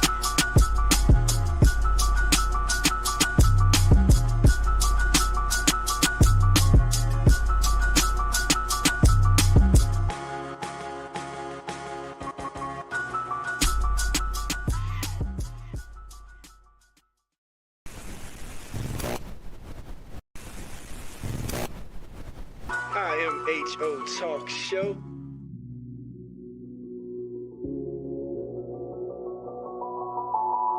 Sir Charles, Miss Max Razor. You're listening to In My Humble Opinion with Maxilia Robinson and Charles Lewis. Only on 1013 Jams.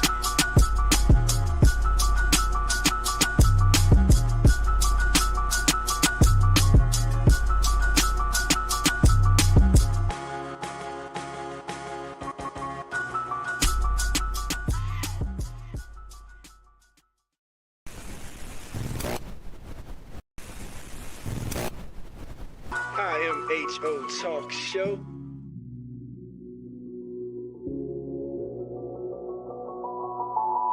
Sir Charles, Miss Max Razor.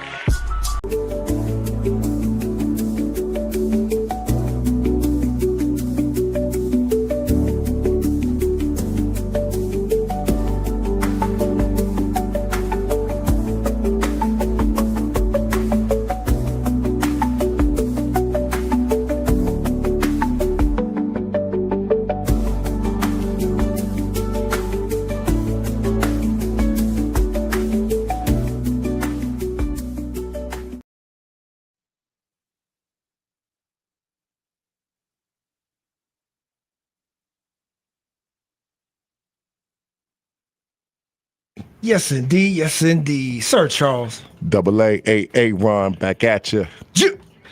IMHO Talk Show. So, hopefully you've been enjoying your stay so far, family, because you can be anywhere, but you're here with us, and we certainly appreciate that.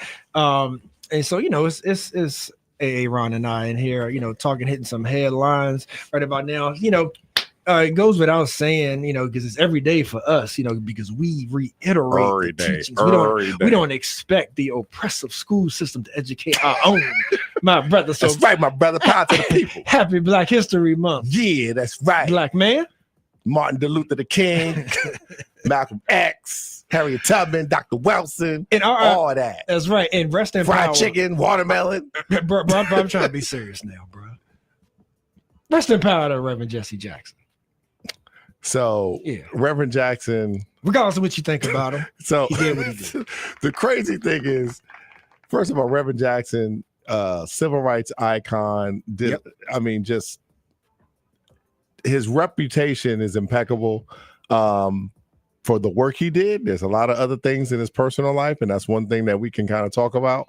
Is that we're a little with all of us is a little questionable. Just like I got some questionable stuff. Hey, Reverend, you got some questionable stuff. I tell you, man, the one thing I remember about Reverend Jackson specifically, in his heyday, one of the best orators ever. Just a fantastic communicator. I specifically remember him running for president in '87. But the other thing is that I remember Eddie Murphy. Delirious talking about, you can win, Jesse. You can win. and talk about Jesse Jackson like getting elected and then like running from the bullets and stuff like that. But no, Jesse really had don't forget the SNL, Eddie. SNL, Jesse man. on the SNL. But just an impeccable run and did a lot of work and helped a lot of people, and so I think that he needs to be looked at as a person that should be studied, and most importantly, condolences to his family. Absolutely. Someone lost a father. Not sure if he married. I'm not sure when he passed if he was married or not. But just condolences to his family and any siblings he had. But he lived a long life and did a lot of good work. It's a lot of good work. Absolutely, yeah, definitely is a stalwart in history. I, very fond memories, growing up and that being an inspiration. You know, and like he's like relatable to like to an Al Sharpton as it pertains to crossing genres, absolutely, and boundaries. Like when you look back on the history, like they were involved in Black life on so many levels, right, and had strong impacts on pushing us forward, right, and that's the main thing, because like you said, man, we could go into most of everyone's history and find inadequacies, so to speak, find things like that, and so to me that never negates the good, though. Like it doesn't negate the great as far as the movement that was born. Now, like sometimes all that asterisks, if it's that serious, now, like him being a man and having just, normal flaws is, not excusable, but it's forgivable. The one thing that has always seemed to be conspiracy, like I don't think there's been hard evidence, is the folks that say, and there's some Black folks like that didn't even want to recognize his passing because they believe that he was involved in Dr. King's assassination. I know you've heard that before. Yeah, I don't have any evidence to say or he did it. I'd say if Jesse was involved in it, he got the check from the federal government. And that's all I got to say. Yeah. That means he was probably signed up with them boys, as a lot of them were. And but again, life is to be studied. Yeah, life is to be studied. Big facts. Yeah, man. But we think about celebrating Black history. Like shouts out to all that are holding up the wall. We also can't help but think about first the term Black in making history. Hey, Ron, right? You ever notice how the qualifier of being Black is the lead off a lot of times when it comes to like recognizing folks, meaning first Black blank to ever do X, Y, and Z. Do you feel like that there's a shelf life for that, or do you feel like because of the history of this country, us being set apart and making history, regardless of what it is, should or will always be recognized? Because sometimes that stuff gets way simplified, bro. It'd be like the first Black man to ever to listen to the radio at 3 a.m. on a Tuesday, right? To ever buy a loaf of bread in Grand Rapids, Michigan. Like, come on, y'all. But yeah, but that significance of the first Black, like, do you think that's still needed? You know what, Charles? I don't necessarily have a problem with it, because even today, I think we were just watching the Olympics and they showed this sister that was doing the speed skating, and she was like the first Black woman. And I'm just like, if you're not participating in it, if your group has been economically excluded from some of these activities, and you do get into it and you do dominate, I have no problem with rooting for that sister saying she's the first Black person to do it. I have zero, because this country, it is what it is. We are a demographic minority, not a minority in reference to sense and worth, but we're a demographic minority. We are not the majority of the country. And so anytime that you're numerically insufficient and you're not represented in these groups, and you actually get into some of these realms and you start to dominate and you start to do well, and those groups had head start. And those groups, it is what it is. So, and so I have no issue with the term. Zero. I still applaud it. Hey, man, look, you're talking to the brother that when people get on Family Feud and it's a Black family and it's somebody else, you know who I'm rooting for, right? I'm rooting for the Black family. I'm rooting for the brother on The Price Is Right. Okay? I just want to win. I know that Family Feud. Family Feud. Oh, that Black family win. Come on, y'all. Come on. I mean, that ain't bad, isn't it? That ain't bad. I'm rooting for anybody. What Issa Rae say? I'm rooting for everybody that's Black. Hey, it is what it is. I love my group, and that's okay. That's okay. Yeah, that's right. Because to be pro something doesn't automatically make you anti. That don't mean I don't like nobody else, but come on, man. I love my group. I love my people. It is what it is. And I think everybody else should love their group and love their people. That doesn't mean that you're an enemy. That means that you love who you love. Now, if we're in economic warfare, guess what? I want to win with my group and my people. It's a race to the top. So we're gonna figure it out. But yeah, I have no problem with the term at all. Because and one thing about Black history that I think that it's not even Black history, it's American history, is that during Black History Month, Charles, there are so many inventors and inventions. Yes. I didn't realize a black man invented the daggone dustpan, bro. That's important. The dustpan. Yeah. Like all these simple things The father of AI, a black man, got a chip named after him from NVIDIA. Like all these wonderful things, black people are as American as that flag. Oh, facts. And facts. people need to remember that. Yeah, I mean, that is they have ultra participated. important. We have participated in every war in this country, have shed blood for every single cause, and are more American than people that say they're American. But that's for another day. Right. No, you spot on, man, because we are right here in Charlottesville, Virginia, you know, Monticello. And it's always interesting when you go to Monticello and you get a tour, you talk to folks. Some folks want to be more, you know, boisterous than others when it comes to telling those intricacies of who actually did what. You know what I mean? But yeah, the fact of the matter is that's when it matters, because we didn't get the head start. We didn't get reparations. We didn't get royalty checks. We didn't get trademarks that can feed our, you know, families and communities for generations after generations. Right. So when people want to cry out reverse racism, it is ridiculous. It's like, let's talk about the actual factuals. Black Americans, and I I will say it, and it still exists. The prejudice and the racism is still systematic. Yeah, it ain't going nowhere. It's not going anywhere. Most people on the planet are anti-black, but Black America, and I don't think that this is a stretch, is the soul of this country. And I don't even think it's debatable. In every area that you think about, it's the soul, it's the pulse, it's the spirit, it's the music, it's the bop, it's how the people fight, it's the energy, it's everything. Yeah. And so we need to celebrate ourselves every single day. I don't care about Black History Month. I love Black people in general. Right. And I'm always pulling for us to do well and to solve some of these problems that we got. Yeah. So something you made me think of real quick too. What about like in the sports realm? Because you remember it was the sister, I think it was Saria. Saria Bonali. She back in the day, like I think 90, she was ice skating. She was in the Olympics. She did.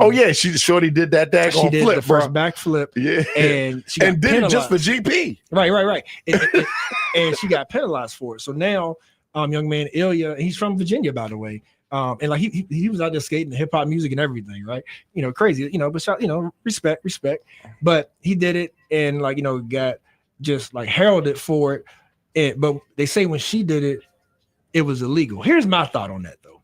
Was it actually illegal, or they were just so flabbergasted that somebody could physically do that and they didn't know what to do with it? Like they were like, how do we score that? So let's just disqualify her because nobody else can do that. That's something that also happens in our history quite a bit. That's the Simone Biles theory. Yeah, right. It's like we always like exceeding expectations, and then the finish line gets moved. Right, but that's because what nobody I mean else by, can do it. But that's what I mean by the pulse, the soul of something. You not being rewarded by the dominant society has nothing to do with the fact of your creativity and how brilliant and beautiful it is. When Baby Girl did that flip, she did this. Look, she did it for every MLK Boulevard, baby. You know what I'm saying? I love it. She was like, "Hey, y'all, watch this," and we were just like, "Good God!" They don't know what to do with it, Charles. Yeah, they don't know what to do, and I don't expect them to know what to do with it. Yeah, because it's us, and us. We're beautiful. Love it. Yeah, man. Shoot. So, you know, this also makes me think about let's see, where should we go with this next, man?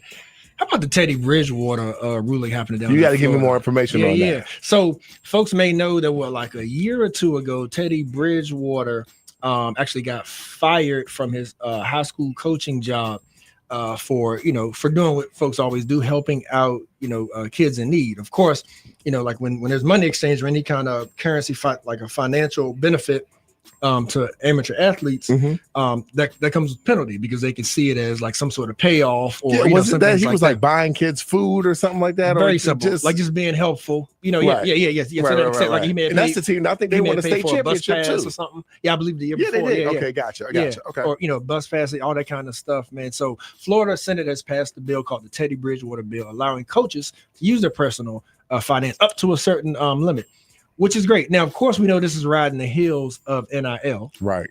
But I wanted your thoughts on that, man, because it's I always thought it was crazy, even before college, collegiate and amateur athletes, were getting paid. To me, it always needed a level of common sense, right? Of like, okay, there's a young child in need, right? It's a life or death situation, right? Like a parent died. Like they got to get home to their family. They don't have money to get home. And a coach would literally get reprimanded, get fired, get fined for that level of help. And I always felt like that was also where the scales were tipped, into others' favor of penalizing us again, right? And always trying to figure out like how to keep somebody back. But now with NIL, which needs to be reined in a little bit itself, right? It needs some sort of commissioning around it to control it. But I like the fact that the schools and others and big business isn't, profiting off of our name, image, and likeness anymore without us receiving our fair share. And when I say us, of course, majority being Black student athletes, but it's for all student athletes. It's the athletics that drive revenue. Yeah. And listen, I know people love it, but if somebody did the revenue on UVA racquetball and UVA football, I would make a very strong wager that UVA football drives the revenue. Yeah. And the majority of that team, a good portion of that team is probably very athletic, very well-to-do, smart, academic Black males. I could be wrong. I don't think I am. I don't think you are either, sir. I don't think you are either. Yeah, I don't know. So the NIL thing is interesting because, what's that term they say? It's all good until the rabbit got the gun. Right. And so, you have to remember the coaches used to be the celebrities. So Nick Saban, all these guys, you could pay them. They typically, most people, I want everybody to hear this. Most college basketball and college football coaches, if they're coaching a big time school, they are probably some of the highest paid state employees in the state. Yeah. Like I remember Jim Calhoun was the basketball coach at UConn. He was the highest paid employee in the whole state of Connecticut. So he made the most money. Now the flip side is now the athletes are the celebrities. So more people know the kids' names and they're forgetting about the coaches. That's right. Now I think that if these kids and these representatives and this management and these agents were smart, they would structure it a little bit, because if you could turn this into something where you get a guarantee, Charles, for a minimum of 2 years, it's like, hey, if you go to the University of Virginia and you're the starting quarterback, this NIL money you can't transfer, but you have to do a 24-month commitment. To me, that's perfect, because guess what? You get a guaranteed number, you get a guaranteed contract, you get some stability, and then at the end of the contract, you can re-up. This free agency every single year, I think what the kids are going to learn to find out is that lack of stability, it's all well and good. And then I'll say one other thing, because they're going to learn that lack of stability is not good. But Charles, a lot of these kids are not going to go pro. And so when a lot of these kids are not going when they're not going to the professional ranks, this is the most money that they ever going to make. When they graduate, Charles, that NIL deal is over. Facts. Now, but you made Jimmy's pork biscuit business. They say paying you $500,000 no more because you're not bringing value to the institution.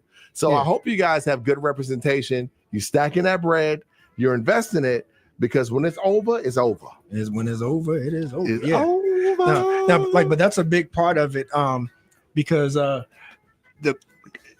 getting that control, man, is because it's also doing a disservice. Like the money is a good part, but the level of commitment, right, and the level of just like wherewithal is being hurt without that getting a structure around it, because you are essentially just chasing the bag, and sometimes you're leaving situations that are actually nurturing you because you're just chasing the bag. I just think the stability. And when we're talking about 18-year-olds, we can't expect them to make a mature decision to that level. And sometimes they do themselves a disservice, because everybody think that they the number one option on every team. Right. So a great example is life ain't like that. The kid Carson Beck. He was at Georgia. He was there for 2 years, and he won 2 national championships. Because he was the starting quarterback for one of those years, he ended up making more money going to Miami because he had a tenure there, consistency, and he had a reputation. It's hard for you to get a reputation after 1 year. Yeah. And I'm not against the kids getting their money. I'm like, do both. Right. 24-month commitment and get your bread. Yeah. It's a guarantee. Yeah, it's win-win. But the year to year, Charles, we got people that have been in school for 6-7 years, man. Talk about you won't play basketball again. Yeah. If you don't go home and go take care of your family and stop playing. Big fact. Yeah, man. It's crazy. It's all good though. So to close this segment, man, in this dialogue, what do what would you think if I coin the phrase "set up to fall"? I believe it was Miss Afeni Shakur, may she rest in peace, that told Tupac that other people won't always destroy you. Mm-hmm. They will give you the weapons to destroy yourself. Absolutely. I agree with that. So when I think about, a lot of our esteemed Black celebrities or celebrities of color in general, but, particularly Black, because we here, Black men, Black History Month, shouts out.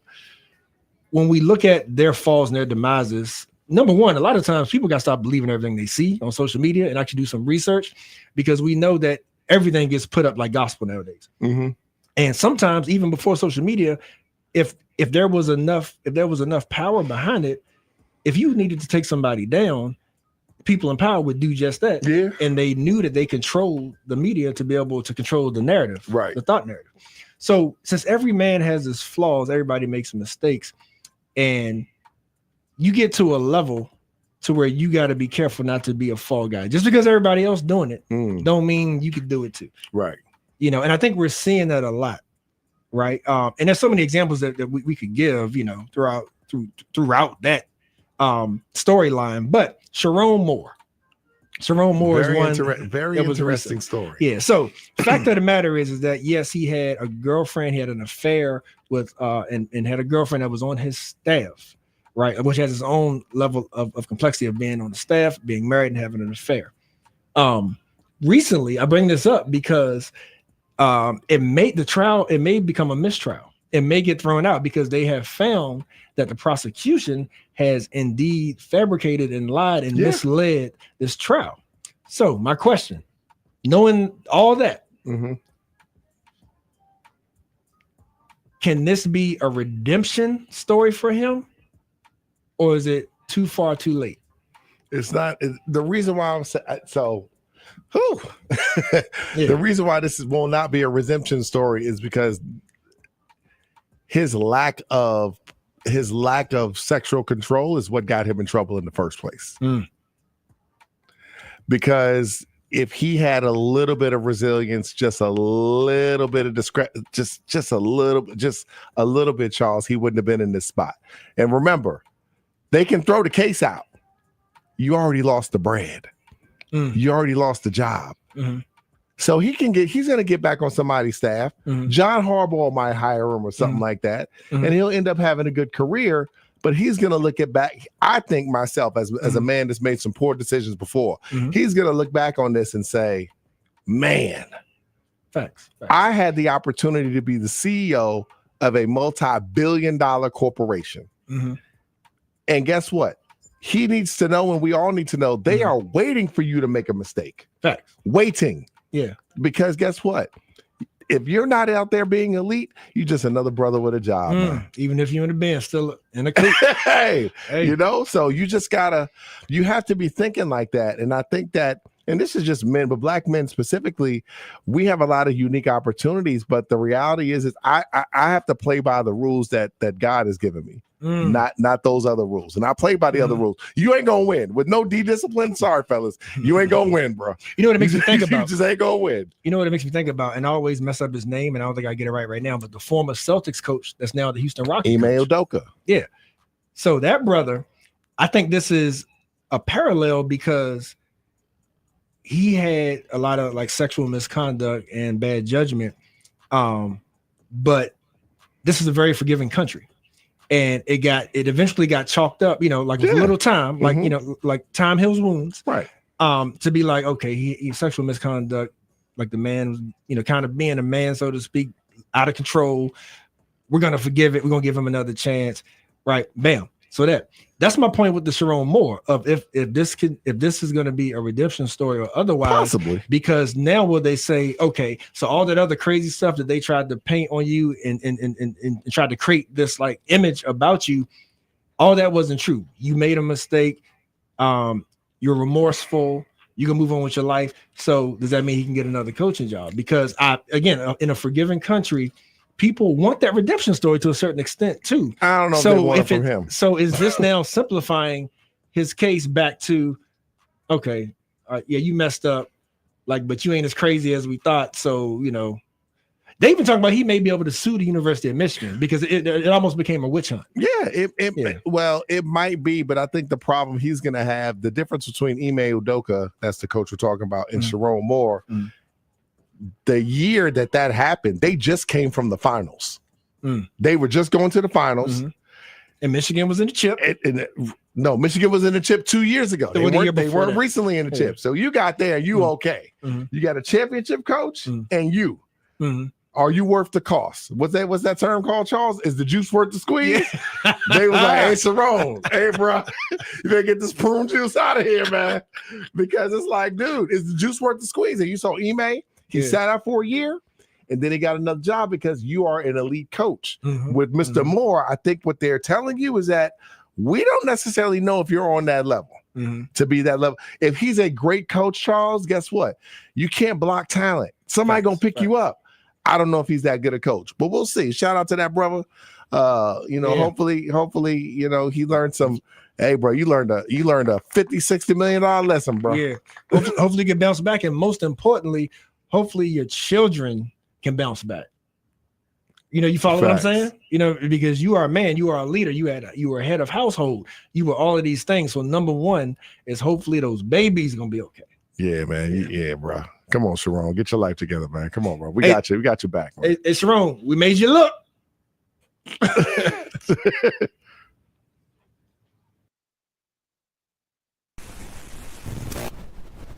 IMHO Talk Show.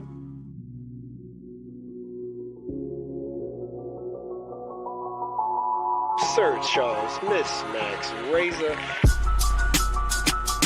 You're listening to In My Humble Opinion with Maxilia Robinson and Charles Lewis, only on 101.3 Jams.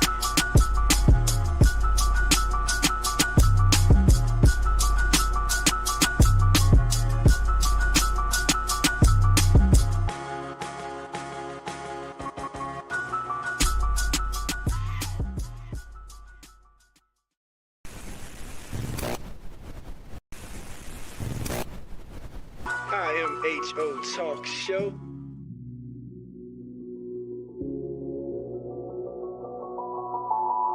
Sir Charles, Miss Max Razor. You're listening to In My Humble Opinion with Maxilia Robinson and Charles Lewis, only on 101.3 Jams.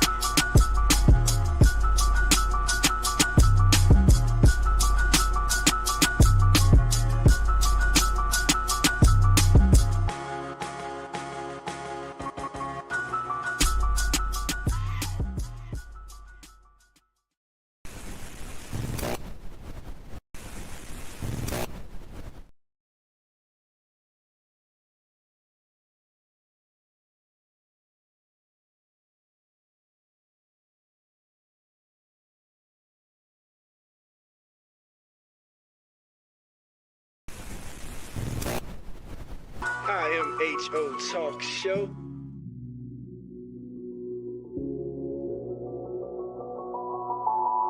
Sir Charles, Miss Max Razor. You're listening to IMHO Talk Show.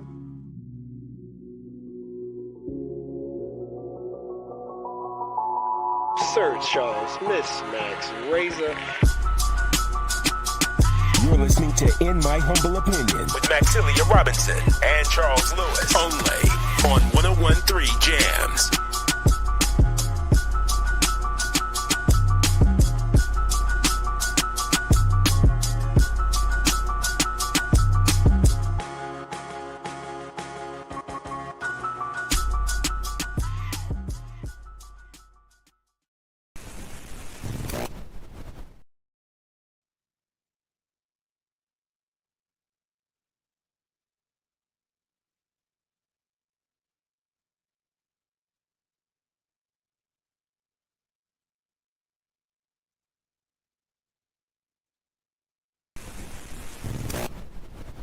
IMHO Talk Show.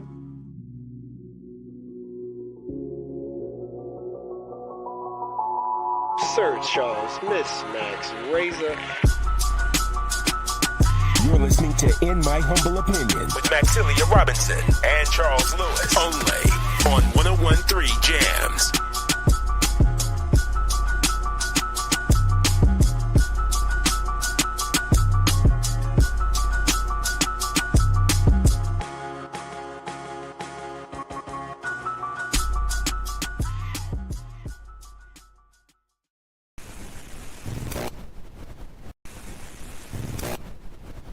IMHO Talk Show.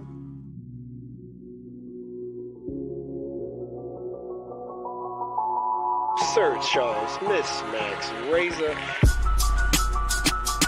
You're listening to In My Humble Opinion with Maxilia Robinson and Charles Lewis. Only on 101.3 Jams.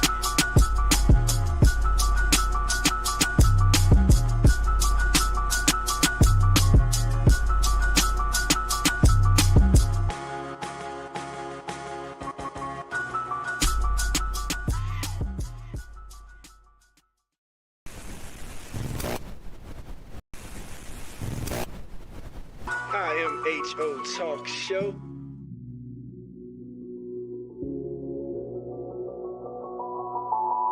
Sir Charles, Miss Max, Razor. You're listening to In My Humble Opinion with Maxilia Robinson and Charles Lewis. Only on 101.3 Jams.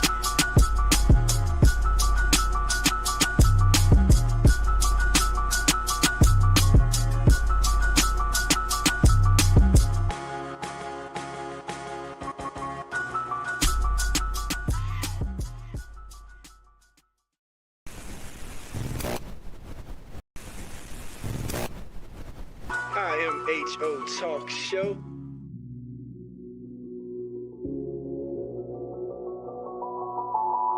Sir Charles, Miss Max, Razor. You're listening to In My Humble Opinion with Maxilia Robinson and Charles Lewis. Only on 101.3 Jams.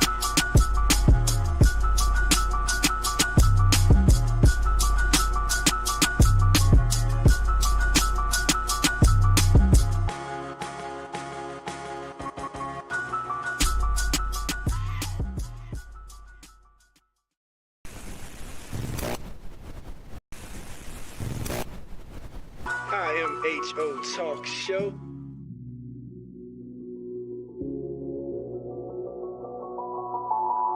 Sir Charles, Miss Max, Razor.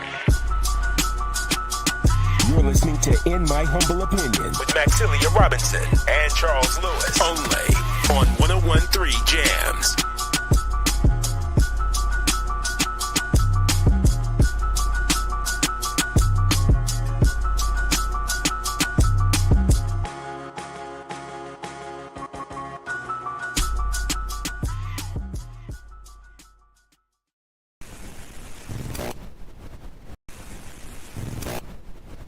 IMHO Talk Show.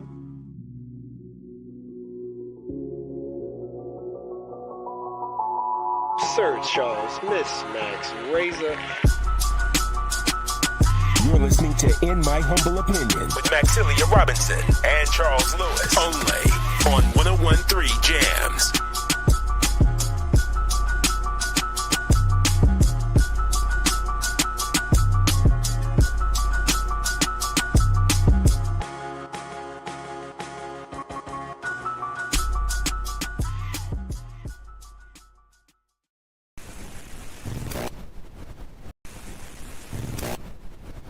IMHO Talk Show.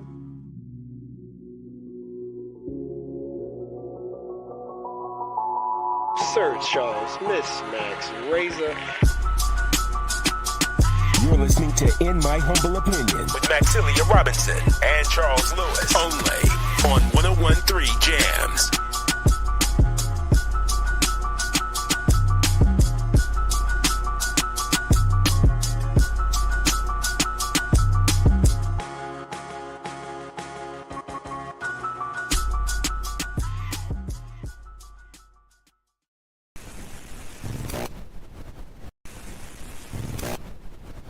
IMHO Talk Show.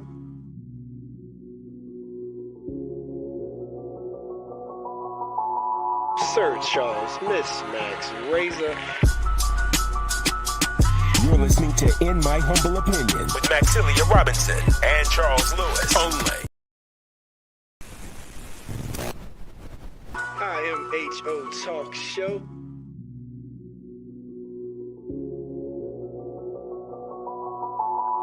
Sir Charles, Miss Max Razor.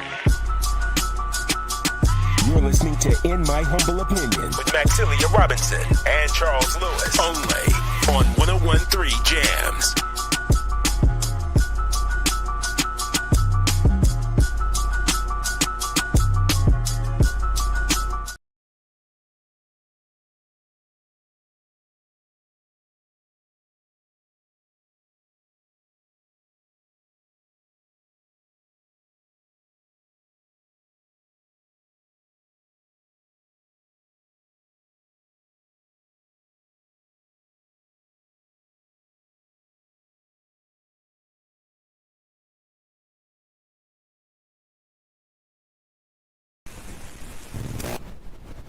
IMHO Talk Show.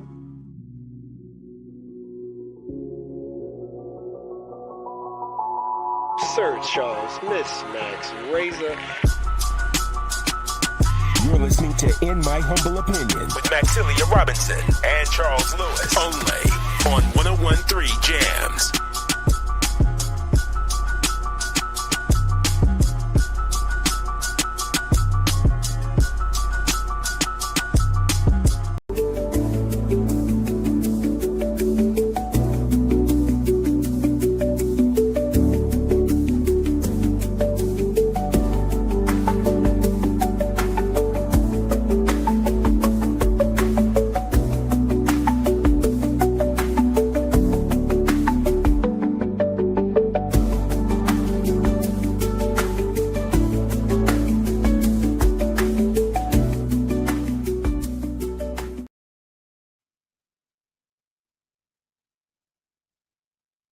That's right. That's what it is right there. Can't say it better myself. IMHO Talk Show. Yep. Sir Charles. Hey, Ron. Jip. Hashtag QGTM. Queens get the money. Queens get the money. All day long. What's C? Is it C get the money? Is it Charlottesville get the money? That don't sound right. Nah, we don't say Charlottesville that. get the money? What y'all say? We won't say that. You say Green get the money, Green County get the money? No, I won't say nothing like that. We You won't don't say say nothing nothing? about Y'all ain't getting no because money? we get the money by default. We get the money by, see, we ain't gotta say it. Oh, this brother just making stuff up. Okay. The bill. The original bill. Somebody tell J. Cole this is the bill. Oh, this It's the real original bill? The real bill. Like I'm about to start a rap beat. Oh, okay. No. But speaking of get the money, man, I'm excited right now to have this conversation with you two brothers. We have joining Aaron and I, and y'all that's been listening to IMHO, you know Aaron has a strong financial background. He probably give you his MLS before we leave here today. 23968. But right now we have our brother Keith Grooms, none other than the founder and chief over at the Pie Guy Seville, as well as he has great work he's going to talk to us about coming out of the city of Charlottesville's Office for Economic Development. So Keith, man, thank you for joining us. How you feeling, brother? I'm well. Thank you for having me. Yeah, man, I'm glad you could oblige. And a lot of people know those names that I mentioned as far as those brands and whatnot, Yeah. but just by having some conversation with you and seeing some things that you got going on behind the scenes, man, I think a lot more people need to know about what's actually here, even within the city limits that they could be having access to, whether that be education or city resources, whatever the case may be. Okay. Yes, indeed, man. But first things first, introduce yourself officially to folks, man, because to own a business and to be responsible, for parts of our economic development within the city is no small task, right? And so I want to give you flowers, number one, on that. I appreciate that. For all of your successes, and you're a young brother, so I know you're just getting started. But yeah, man, like tell us how this journey started, man. Like your inspiration to not only being a business owner, but now wanting to help others get to those resources. It started from home. My mother had been an entrepreneur my entire life. I done seen her, hustle on the side here and there, and seeing her grow throughout the years and starting different businesses, everything from commissary businesses, supplying women prisoners with whatever they need in there. Nice. And just making little what's those things called? Little gift baskets, Yeah, the care package. paper cakes Care for packages, baby showers, yeah, yeah. hairs, nails, whatever. Always just trying jewelry. to get it. She did a little bit of everything. So, you know, plan A was to always start a business. You know, plan B, I ended up going to Virginia State studying history. I That's thought, what's you know, up. education, being a teacher would be great, but I always wanted to get to the money in a variety of ways. So yeah, the pie guy ended up, you know, just kind of falling into my lap. I started as a vegan vegetarian vendor with my high school English teacher, and then snowballed to that into running the pie guy, buying it within 2 years, and here we go. It started in 2012. I came on in 2015, and I bought it 100%. And now here we go. We still rapping. Nice. And rolling, Wow, that's you what's know. up, man. Look at that. I know you got more to say than that, Ron. Man, You heard that business story. longevity is a beautiful Yeah. thing because I know how hard it is to be I'm not in the food business, but I always pay attention, and I'm like, the processes, the systems, the consistency. Y'all went through COVID. You went through all these different kind of things. It's like when you get it from the muscle, man. Hey, consistency. That's it. You know, that's just be it. Man. consistent. That's Nobody it. got to wake you up. It's all in you. You got to believe in yourself. Others will believe in you, but you know, Yeah, keep that's a on beautiful moving. thing. Hey, man, There's it's no a beautiful stopping. thing, You man. know, the community has continuously supported me, and that, you know, that kind of leads to the economic development part. I didn't even know they were actually assisting me. I was getting grants and different things. It was just coming, and then now I learn more what's available, and you know, Right, now being I'm more in a role. intentional. Right, Yes, now I'm in right. a role, Yeah. and it's been 2 years in that role while, you know, running the business and helping my beautiful lady, you know, run her financial literacy brand for children and her nonprofit piece, and you know, there's a lot of other things that came out of that. you know, Yeah. so we've been rocking and rolling. Yeah, good stuff, man. So I gotta imagine, and you tell me if I'm wrong, but to be a business owner here in Charlottesville, you know, had to come with a lot of stressful moments, right? And a lot of questionable times of, man, it's too expensive here, number one, right? But then, you know, also having a lot of old money here in Charlottesville and being new business, small business, black owned business, you know, all checking all those boxes, and then just trying to, you know, like claim your stake. What was it? Because I imagine that there was some, right? Like that really made you as a business owner see it as, man, there's like people need help. Like, you know, people really, really need to know how to get to the resources that make their business sustainable. I would say, I mean, people need help. They got to accept it as well. You know what I mean? There's plenty of help out here. Ask for it. I'm around, y'all. I'm beating the pavement. He like, I we mean, got some brand, right? Just in 2026, I visited over 70 or 80 businesses so far, door to door. Reach out to us at the Economic Development Office. And we're willing to share. We're a resource. We don't regulate anything. We just making sure y'all can take advantage statewide in this community and beyond, because you know they want Charlottesville to grow and continue to be a great city, but you know, as well, you know, VA, we want some money coming to our city and going up, you know, or product going up. Yeah. I got a question. So this is a different, I think obviously I don't think it's going to take a rocket science to figure out that this is a different economic environment under this administration. I think people would say that that's pretty true, or some people may say it's not. I don't know. How have you seen the effects? What are some things that you've seen that some of the local businesses have done to kind of offset some of the tariffs, or some of the things that you've seen with the changing business environment? Being on point with their numbers. So for example, I know there's a cabinet maker out there. He was, you know, they planning projects way in advance, and you know, those different custom items they have coming in, the stuff is continuously changing, you know, when it comes to getting that product in. So just being on point with your stuff. I mean, we're not, if you love your business and you in your business, it's nothing going to shut you down unless it's up, you don't get up and go. And you got to figure out a way, make the money work, how it work, and move on. There's wins and losses, but you just obviously be appreciative and just keep going. I mean, that's really it. I mean, yes, you are right. Things have changed a lot. Yeah, but, and I'm not saying that that the business won't be successful. I've seen, you know how it is. Small business owners in different areas, some businesses stay open forever. Some businesses can't handle it for 2 or 3 weeks. And so I was just asking about just some of the changes that you've seen, but you've already said it. You have to adapt to those numbers. You can't duck them. You can't stay the same. For example, I've had that issue with my product. when I originally got into this business, I looked at the $5 bills, the $1 bill. Everybody wanted to get that up.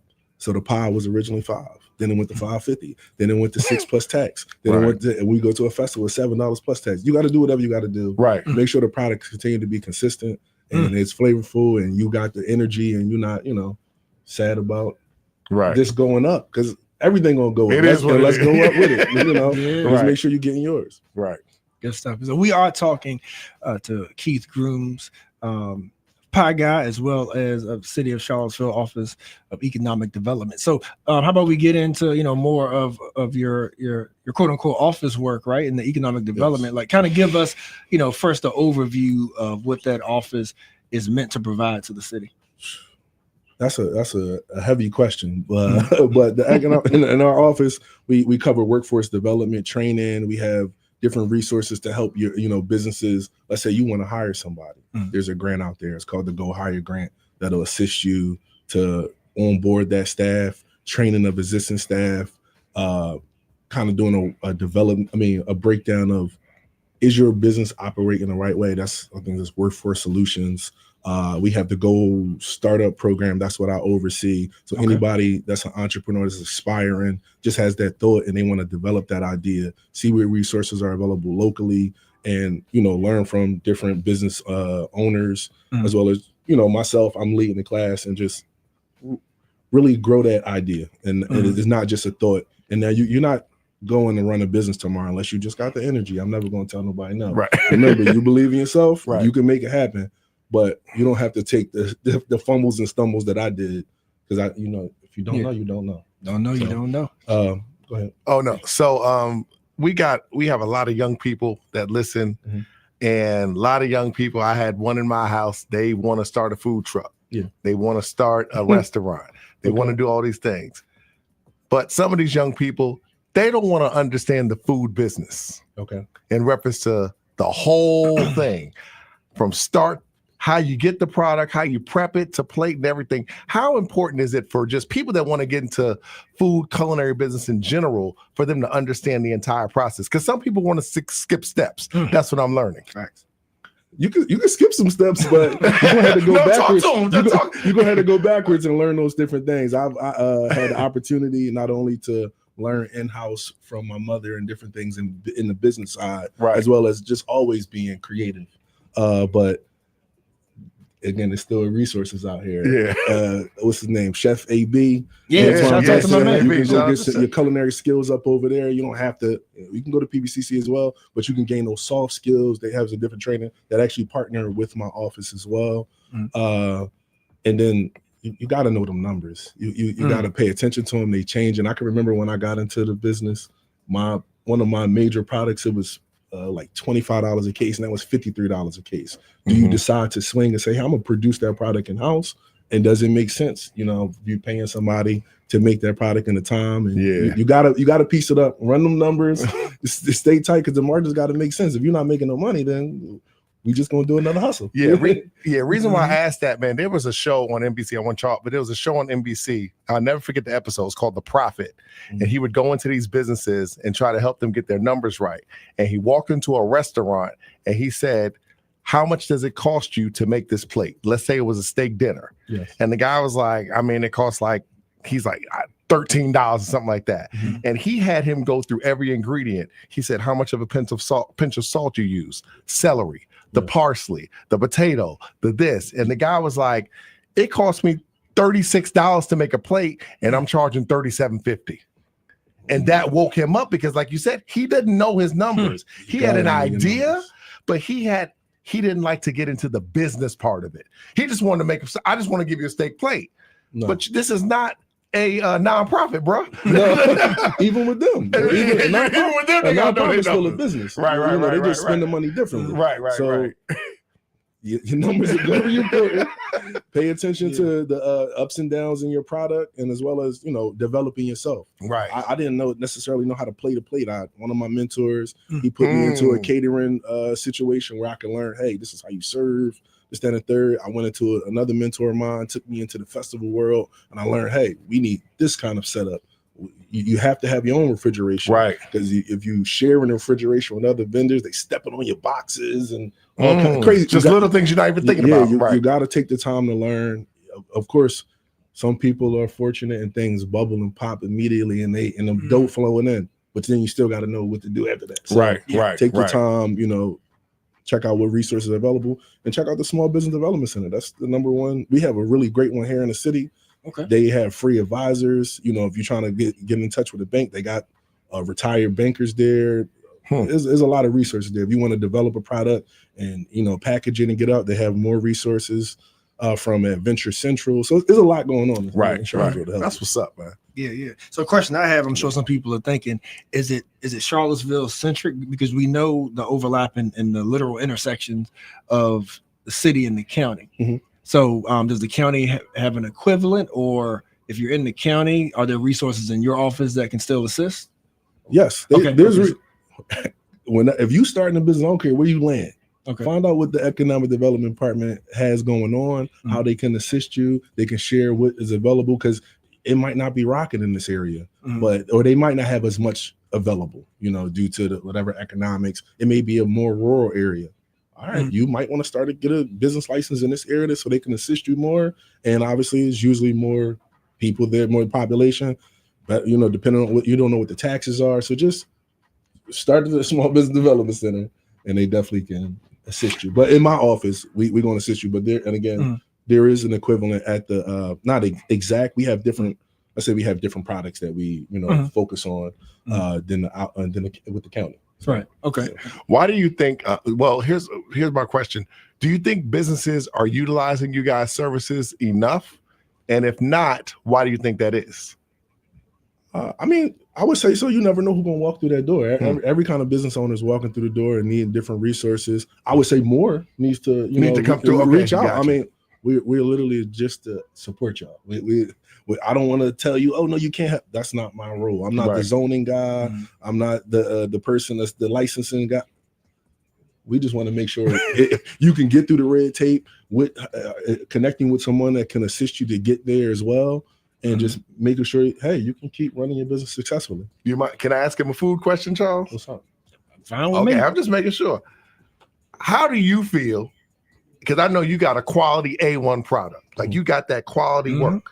Okay. How do you feel about food critic culture? Because it's a somebody. I always want to ask somebody that's running like a business. How do you feel about it? These Marketing guys is marketing, man. Marketing is marketing. You can come into my stand. You can say it's good, great, but hey, I'm going to continue to be consistent. I'm going to be here.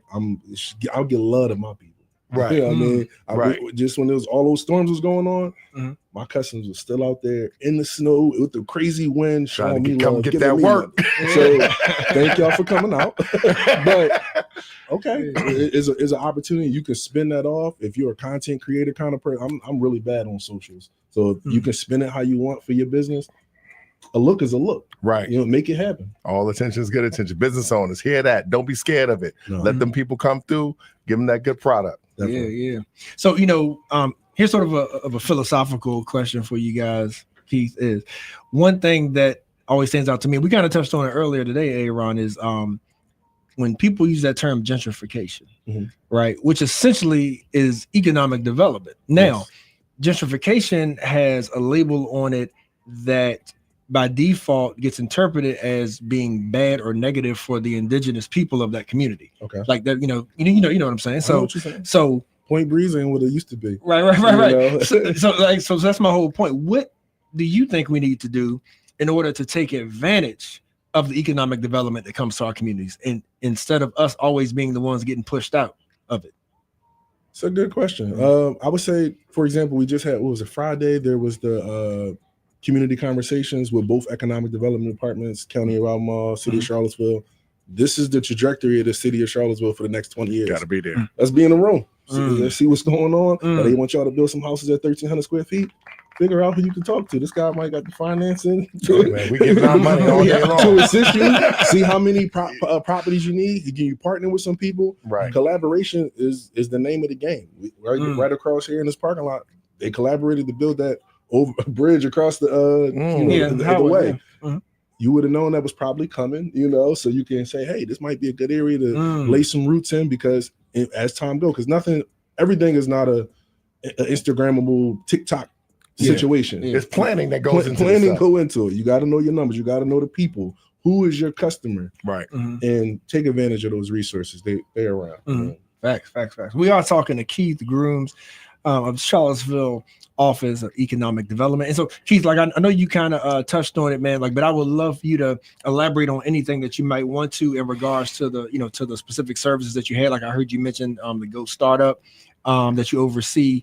And so you may have some, you know, some application deadlines coming, or maybe some events coming up and whatnot. But for those that are familiar, you know, like with the specificities of your services, if there's anything particularly coming up you want folks to look into or look out for, you know, please let us know.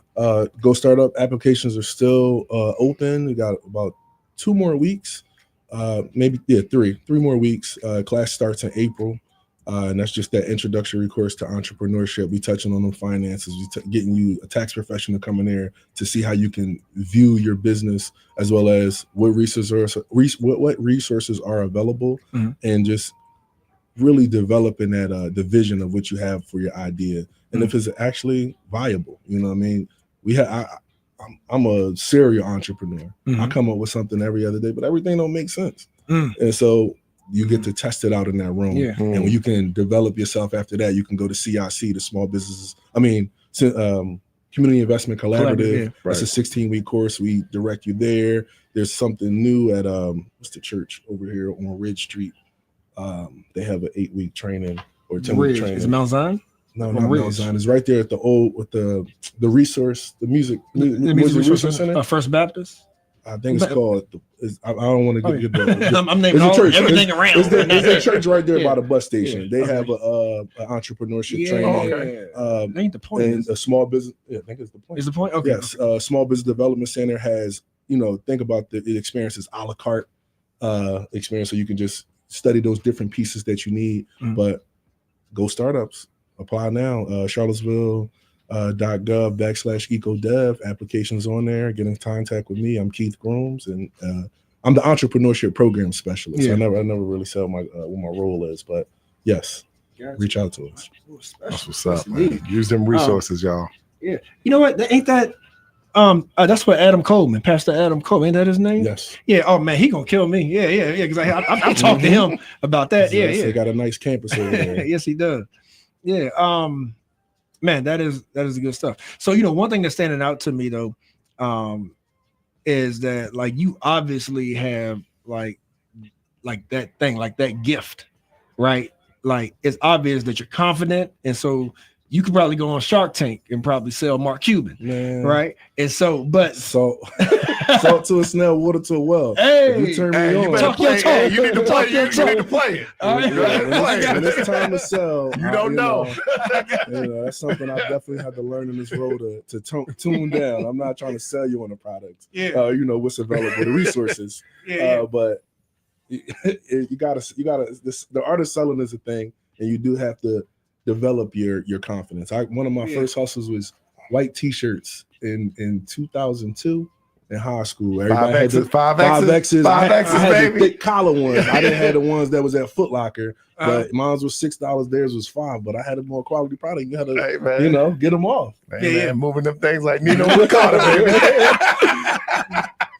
But like one of the points I wanted y'all to chime in on though is that when you see somebody who has a great idea. Yes. Right. I feel good. Right. And they may even have like a great plan, but that confidence isn't there, right? Because it's a whole nother level. You know what I mean? Like it's kind of like somebody who can write who can write, but they may have stage fright. You know what I mean? Or they can produce, but they don't want to be out in the front. Like, what's some tips maybe that can be given to get over that first step? Because it's almost like going to the gym, right? Like they always say, the first step to exercise is just getting out the bed. If you can get out the bed, then you good. Like, so what's your tip? I would say just keep going at it. You're gonna stumble and fumble, stutter. It doesn't matter. Once you get it nice and smooth. Like for example, if I put on this pie guy hat, I'm gonna talk a lot faster. I'm gonna just run it at you. But it took time to develop that. I used to be in the back just cooking like that vegan vegetarian food. Now when you're a front runner, you have to show. It is your product. This is your baby. and you got to believe in it, you know. So nurture it and practice. If you don't go out, networking, that's one of the other big things with BPN and all y'all. Yeah, you got to go out and network. I mean, go meet people, and it gives you an opportunity to say, hey, my name is this. I'm Keith. I'm with the City of Charlottesville Economic Development Office. It rolls off. I'm Keith. I'm the owner of the Pie Guy. Most of me still some sweet. Come grab. I'm around. Farmers Market, blah, blah, blah. You say whatever you need, and just practicing, and you can do it in different ways. It's like, you know, just keep going. Don't stop. And you know, and I'd be remiss if I didn't mention, like, we know the history here too, and in so many communities, people get jaded, right? It's like you can have people that say, well, like my grandparents had something downtown. Like it got condemned or it got shut down, or like every time we try to do something here in Charlottesville, like it gets too expensive. How do you I got a story for you. Like I feel your energy. He's a no excuse guy. I love it. I feel your energy, and I want to be empathetic to not just call it excuses, because there's people who really have mental stigmas, like really are jaded because of a local history, to where they truly believe, regardless of my idea, it won't be accepted, it won't be supported. And sometimes it's by our own people, right? So I want to know what you're thinking. You have to get yours. So adapt. Again, we spoke about that earlier. I'm not originally from here, but if you ask me where I'm from Charlotte. Yeah. You've been here long enough. Yeah. So I had a storefront in the UVA corner. Necessarily, I don't know if this is work for, but it is for me. I mean, I got the money to pay the rent. I got the product, but it didn't work. Guess what? You think anything slowed down? No. I went outside. I shut the door and kept on going outside. There's no, they're stopping me. You gonna stop you? Team up with the right people. Move. You got to get money out of town just a little bit to come back, because this is a good town. You know, we have our things that go on, but it's a smooth, chill city. Right. Go get your money wherever you need to get it. Come on back and bubble. And there may be a time, because once you get into that entrepreneur spirit, something else gonna come and something else will work, and the opportunity present itself in whatever location and area you need. You know, so the world is yours in a sense. Like it don't matter where you at. Yep. Love it. You good, Aaron? Man, I'm good. This brother's spitting that hot fire. Yeah, man. Keith, man, it's definitely been an honor. Keep moving forward. Just keep moving forward, man. Yeah. And you know, as always, man, you know how to reach me. So anytime you can use these airwaves to get this good word out, you know, please don't hesitate to ask. No problem at all. I'll be around. Ladies and gentlemen, so y'all go check them out. That's right. Y'all go check them out. Keith Grooms. Not only Seville Pie Guy, support that, but also, you know, the resources over there at Charlottesville's Office of Economic Development. So I'm HO family. We will be right back with the word on the street, a little bit of what's going on, and we will be joined by none other than Harold Foley doing his thing. And today specifically, he wants to let us know about the initiative he has to get housing to the formerly incarcerated, and he may get some money from Aaron. We'll see. All right. I'm HO Talk Show.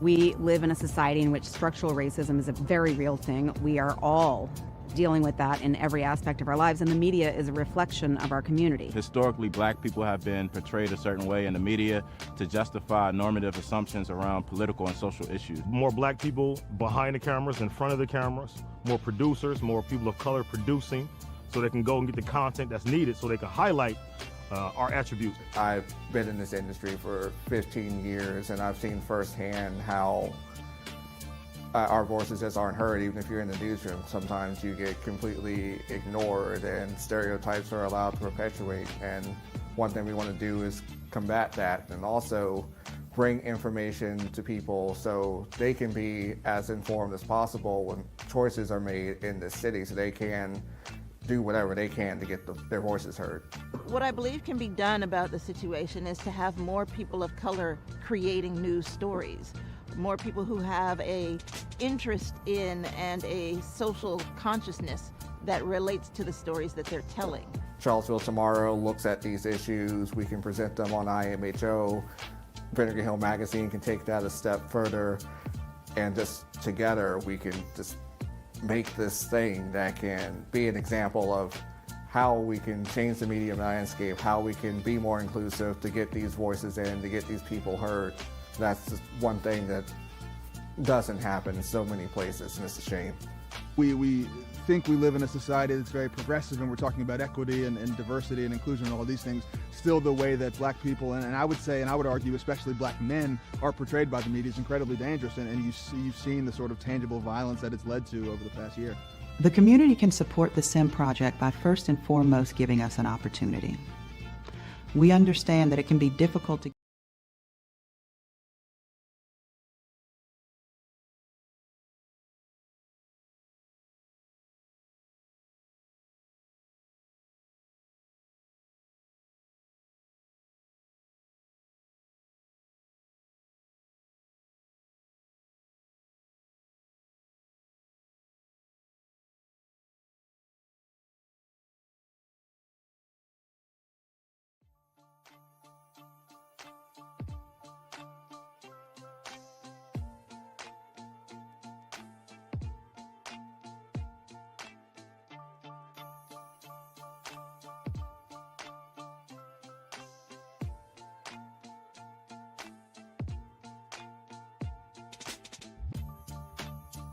We live in a society in which structural racism is a very real thing. We are all dealing with that in every aspect of our lives, and the media is a reflection of our community. Historically, black people have been portrayed a certain way in the media to justify normative assumptions around political and social issues. More black people behind the cameras, in front of the cameras, more producers, more people of color producing, so they can go and get the content that's needed so they can highlight our attributes. I've been in this industry for 15 years, and I've seen firsthand how our voices just aren't heard. Even if you're in the newsroom, sometimes you get completely ignored and stereotypes are allowed to perpetuate. And one thing we want to do is combat that, and also bring information to people so they can be as informed as possible when choices are made in this city, so they can do whatever they can to get their voices heard. What I believe can be done about the situation is to have more people of color creating news stories, more people who have a interest in and a social consciousness that relates to the stories that they're telling. Charlottesville Tomorrow looks at these issues. We can present them on IMHO. Vinegar Hill Magazine can take that a step further, and just together we can just make this thing that can be an example of how we can change the media landscape, how we can be more inclusive to get these voices in, to get these people heard. That's just one thing that doesn't happen in so many places, and it's a shame. We think we live in a society that's very progressive, and we're talking about equity and diversity and inclusion and all these things. Still, the way that black people, and I would say, and I would argue, especially black men, are portrayed by the media is incredibly dangerous, and you've seen the sort of tangible violence that it's led to over the past year. The community can support the SIM project by first and foremost giving us an opportunity. We understand that it can be difficult to give trust right now, especially considering the current social and political environment. But this project will only be as successful as the community allows it to be. And so we ask you to give us the opportunity to do the work, critique the work, and make sure that we stay in line with the vision. Another way that the community can get behind the SIM project is through engagement. We want to hear from you. We want to know what you're talking about. We want to put your stories out there. And so whether it's reading the articles written by Charlottesville Tomorrow or Vinegar Hill Magazine, or tuning in to In My Humble Opinion on Sundays on 101.3 Jams from noon to 3 p.m., either way, we want you engaged. We want you to be part of this. The community can also support the SIM project through funding. To learn more about how to support SIM, you can visit our website. Thank you for your support.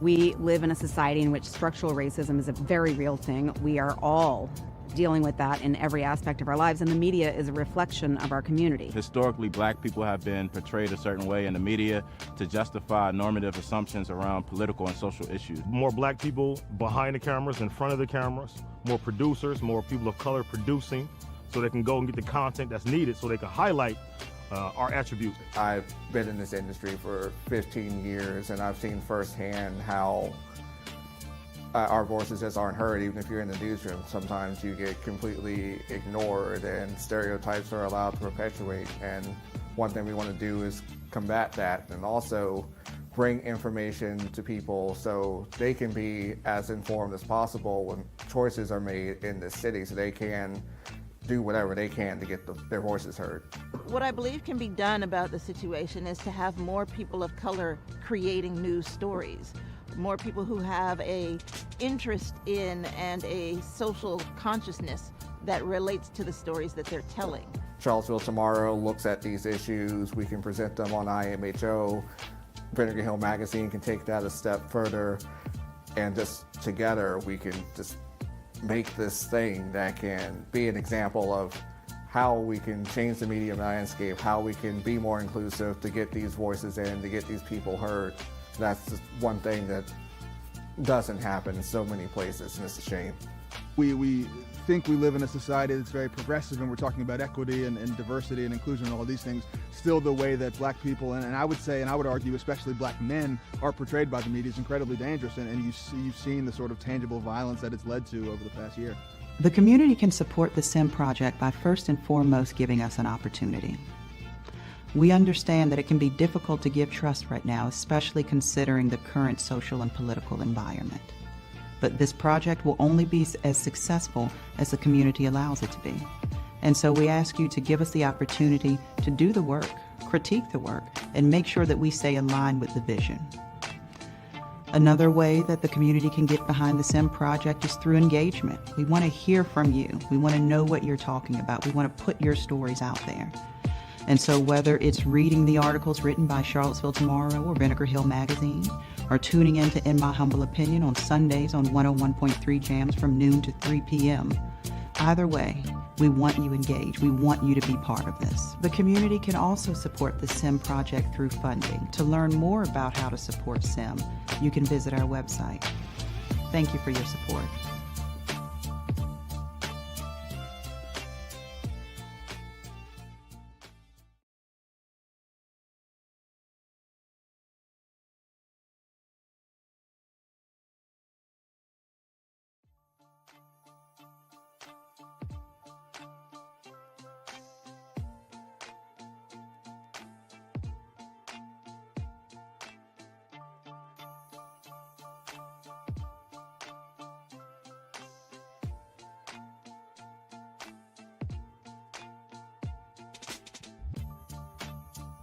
We live in a society.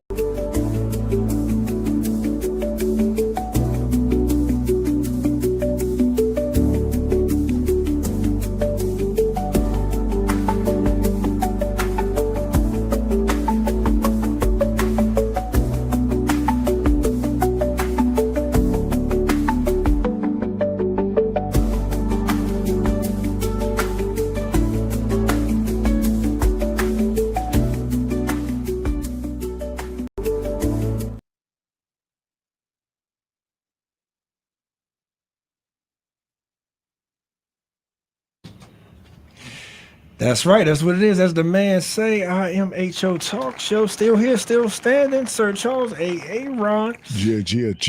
You know how we do. You know how we do. And it's time for Word on the Street. Word on the Street. And we have a guest with us as we shout out all the good and the great that's going on in our community. So make sure that you all. Man, here's what I told somebody recently. Right. Once you see something, one thing that you like, and you know that this is going to be a resource, you got to like, subscribe, and follow. And you got to share, right? Because too many times people say, I didn't know, right? I didn't know that was happening, that was going on. But that's why we got to keep that sense of community, right? And to know that that there are certain channels in our community that's constantly going to be giving us what we need to know about. And one of those things being Harold Foley, the man, the myth, the legend. He's in the building with us right now. Harold, good to see you again, brother. Man, it's always good to see you, man. Good to see you too, man. Oh, you too, boss. Indeed. So, you know, man, there's a lot that goes on as it pertains to like rehabilitation for our brothers and sisters, you know, when they get reintegrated back into society from being incarcerated. And so shouts out to you, man, for always being one who is always welcoming them back with open arms and getting them connected. But, you know, this is Black History Month. And it's word on the street. And so want to absolutely pay tribute and give condolences because Charlottesville has lost another great. And I know Harold may have, you know, a couple words to share on his experiences with this gentleman. Talking about none other than Marvin Townsend. And by way of Mr. Alexander, the write-up says Marvin L. Townsend Sr., 79 years old, went to be with the Lord on Wednesday, February 4th, 2026 in Palmyra, Virginia. Marvin was honorably one of the Charlottesville 12 students who first integrated Charlottesville City Schools in 1959. Two other Charlottesville 12 students, Raymond and Regina Dixon, preceded Marvin. Marvin served 25 years in the Charlottesville Police Department and later went with the Fluvanna County Sheriff's Department until his retirement in 2016. As one of the 12 trailblazers in education at Venable Elementary, now Trailblazer Elementary, Marvin at an early age was instructed by his mother to watch out for the younger kids, according to Sandra Wicks Lewis, one of his younger classmates. This perhaps helped shape his positive, caring legacy as being a law enforcement officer and an overall great person. Marvin moved and touched countless people, whether it was at Venable, West Haven Tonsler Park, or just kicking it with the boys at McDonald's and other organizations. During this month of Black History, we celebrate Marvin L. Townsend, a true history maker, and send our prayers to his family. Submitted by Charlottesville 12. Yes, indeed. So, Brother Harold, like I know that is a man who definitely left his mark on your life. Can you share a little bit with us? Oh yeah, Marvin was, you know, I grew up in West Haven, so you know, those areas are, you know, at that time was heavily policed. But Marvin came in and he was, you know, he was the first, I believe, community police officer because he knew everybody. He knew, you know, my parents. He knew my friends' parents. He was like an officer that was like really into the community and would sit on your porch and have a conversation with you, or you know, or sit on the porch and have a conversation about your child who's cutting up, you know. And so he was really part of the community that was lost. I think he was one of the last pioneers of, you know, being that officer in Charlottesville when he retired. And so, you know, we haven't had anyone such as that, that magnitude, you know. So shout out, you know, to him and his family. Yes, indeed. Thank you, sir. And you know, also wanted to make sure we, like I said, you know, keep you know, following and subscribing, you know, to the conduits of a lot of good things going on here in the city. And I want to shout out also the local teams. You know, we have our local athletics that's in sports in the playoffs, the postseason right now. So y'all keep getting, hopefully Albemarle High School can get back to that state championship game and get some redemption there, bring back home the chip. And this week too, I think they're still taking volunteers, city and county schools. If y'all look into those, they have career expos as well as read-ins for anybody who wants to go read to the kids in regards to Black history. And if you're a Black business owner and want to showcase at one of those career expos, please reach out. Also, we have within correlation with the Minority Business Alliance and Black Professional Network, we'll be kicking off the Working Wednesdays network mixer again this Wednesday at Milk and Honey that evening. And then also there is a Daughters of the Dust February 28th at over at Vinegar Hill Theater, put on by Seaville Lighthouse Studios. And that is going to be talking about the Gullah Geechee culture, and it's going to be a post-screening you know, panel and audience dialogue on that, man. But can't even mention it all, man. There's just so much, so y'all just stay posted, stay tuned. As of right now, Harold is with us on this Word of the Street to talk more about what he has going on in particular, man. And let's see here. You have, my brother, have you been denied housing because of your criminal record? All right, and it's put on by the Legal Aid Justice Center, home of Virginia Interfaith Center for Public Policy, and No Left Turns. Want to hear your experience. So community perspectives, criminal records, and access to housing, February 26th at 6 p.m. at the Legal Aid Justice Center, 1000 Preston Avenue, Suite A. Attendance is limited, so register early. Have y'all reached capacity yet? No, so Okay. we have 15 slots. Okay. I think we have maybe 10 now. So if you hear my voice, register because Right. not only we gonna hear from you, but we also gonna give you a $40 gift card and a meal. Look at that. Yeah.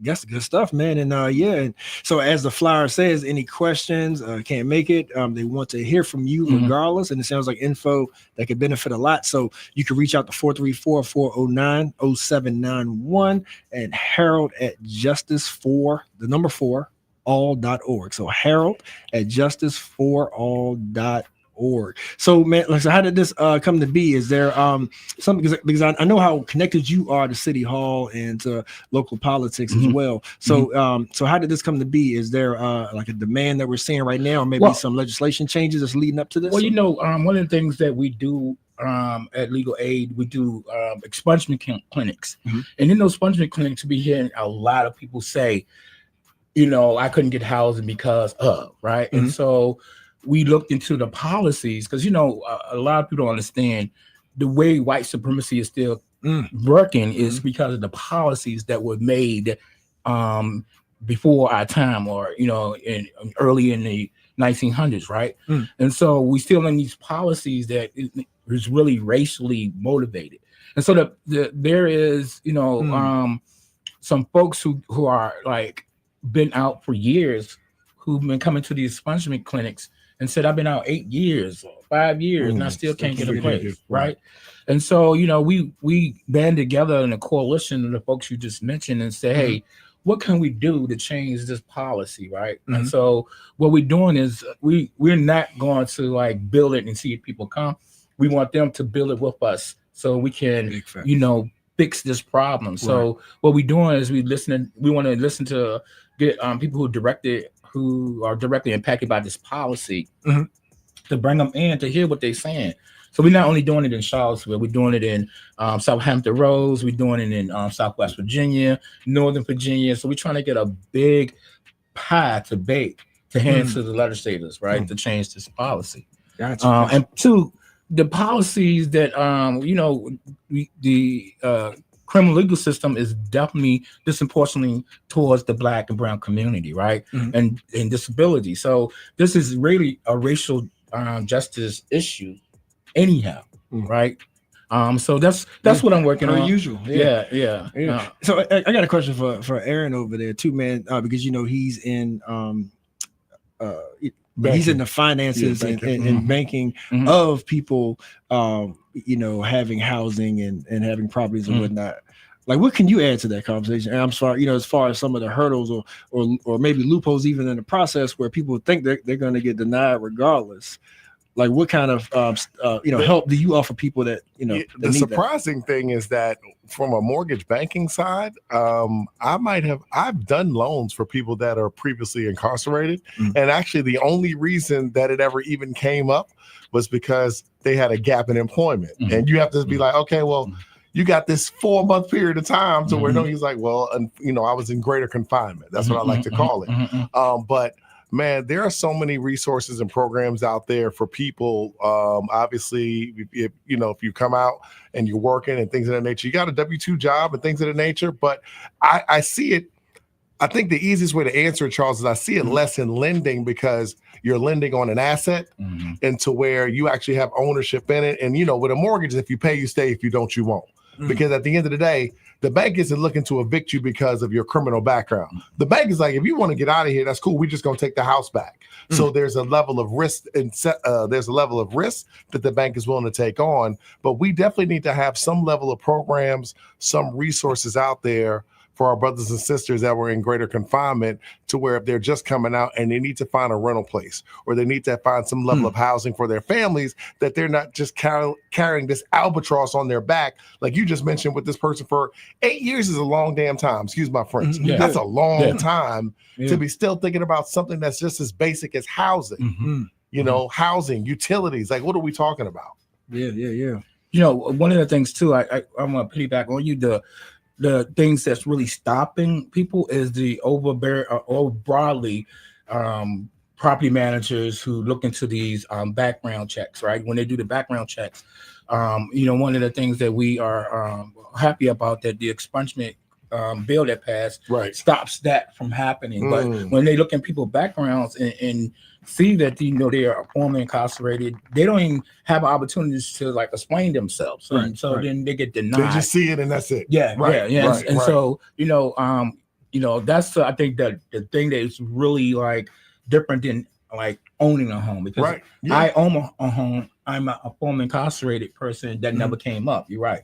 And so, you know, but, you know, a lot of people who don't own a home, you know, one of the things that they teach you or you learn in incarceration is that change your network, be successful, right? And the only way you can change your network if you have shelter to really be able to do that, right? Because you need shelter to have a job, to eat, and everything else, right?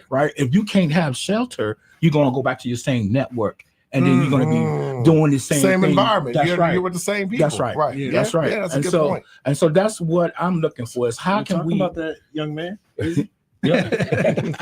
How can we change? How can we make it possible people to come out to change their network and to be able to be successful in their network that they change? Love it. So that's what we're doing.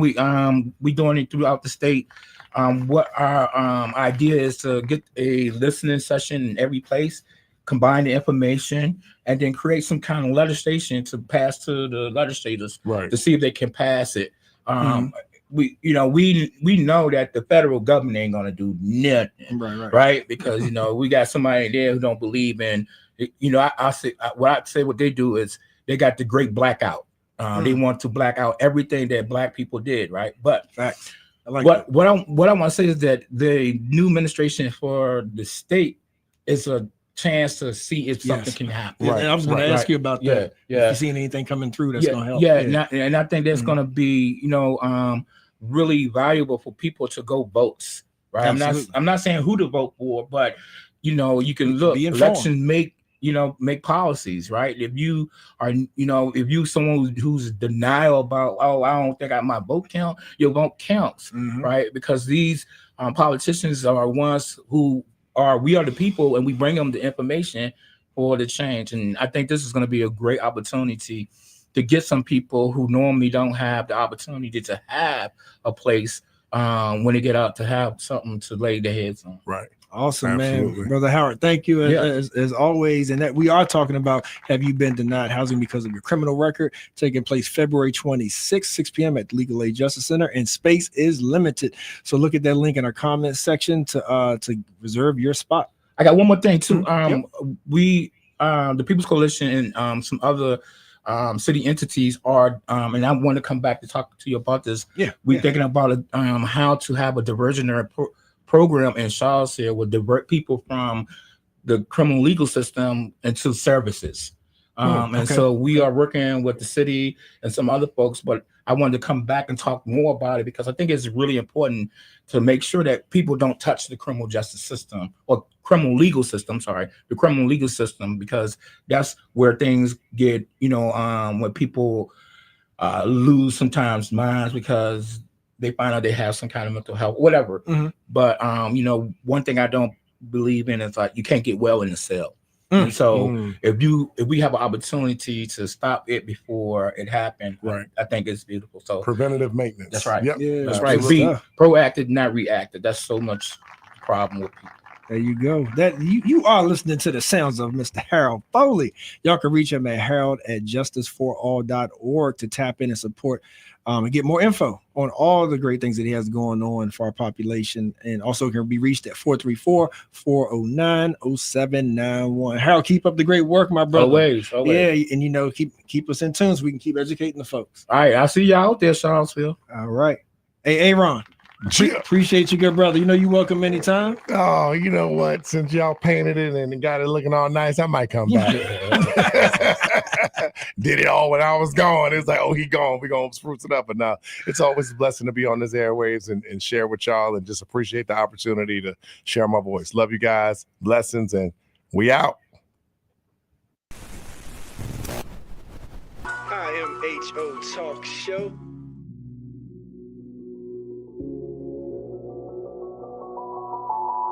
Sir Charles, Miss Max Razor.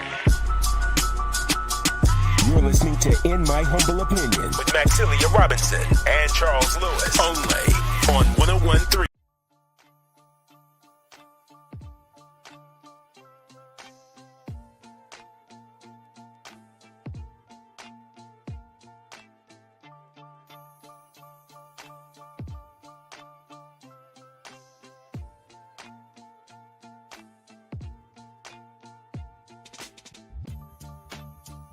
We live in a society in which structural racism is a very real thing. We are all dealing with that in every aspect of our lives, and the media is a reflection of our community. Historically, black people have been portrayed a certain way in the media to justify normative assumptions around political and social issues. More black people behind the cameras, in front of the cameras, more producers, more people of color producing, so they can go and get the content that's needed so they can highlight our attributes. I've been in this industry for 15 years, and I've seen firsthand how our voices just aren't heard. Even if you're in the newsroom, sometimes you get completely ignored and stereotypes are allowed to perpetuate. And one thing we want to do is combat that and also bring information to people so they can be as informed as possible when choices are made in this city, so they can do whatever they can to get their voices heard. What I believe can be done about the situation is to have more people of color creating news stories, more people who have a interest in and a social consciousness that relates to the stories that they're telling. Charlottesville Tomorrow looks at these issues. We can present them on IMHO. Vinegar Hill Magazine can take that a step further, and just together we can just make this thing that can be an example of how we can change the media landscape, how we can be more inclusive to get these voices in, to get these people heard. That's just one thing that doesn't happen in so many places, and it's a shame. We think we live in a society that's very progressive, and we're talking about equity and diversity and inclusion and all these things. Still, the way that black people, and I would say, and I would argue especially black men, are portrayed by the media is incredibly dangerous, and you've seen the sort of tangible violence that it's led to over the past year. The community can support the SIM project by first and foremost giving us an opportunity. We understand that it can be difficult to give trust right now, especially considering the current social and political environment. But this project will only be as successful as the community allows it to be. And so we ask you to give us the opportunity to do the work, critique the work, and make sure that we stay in line with the vision. Another way that the community can get behind the SIM project is through engagement. We want to hear from you. We want to know what you're talking about. We want to put your stories out there. And so whether it's reading the articles written by Charlottesville Tomorrow or Vinegar Hill Magazine, or tuning in to In My Humble Opinion on Sundays on 101.3 Jams from noon to 3 p.m., either way, we want you engaged. We want you to be part of this. The community can also support the SIM project through funding. To learn more about how to support SIM, you can visit our website. Thank you for your support.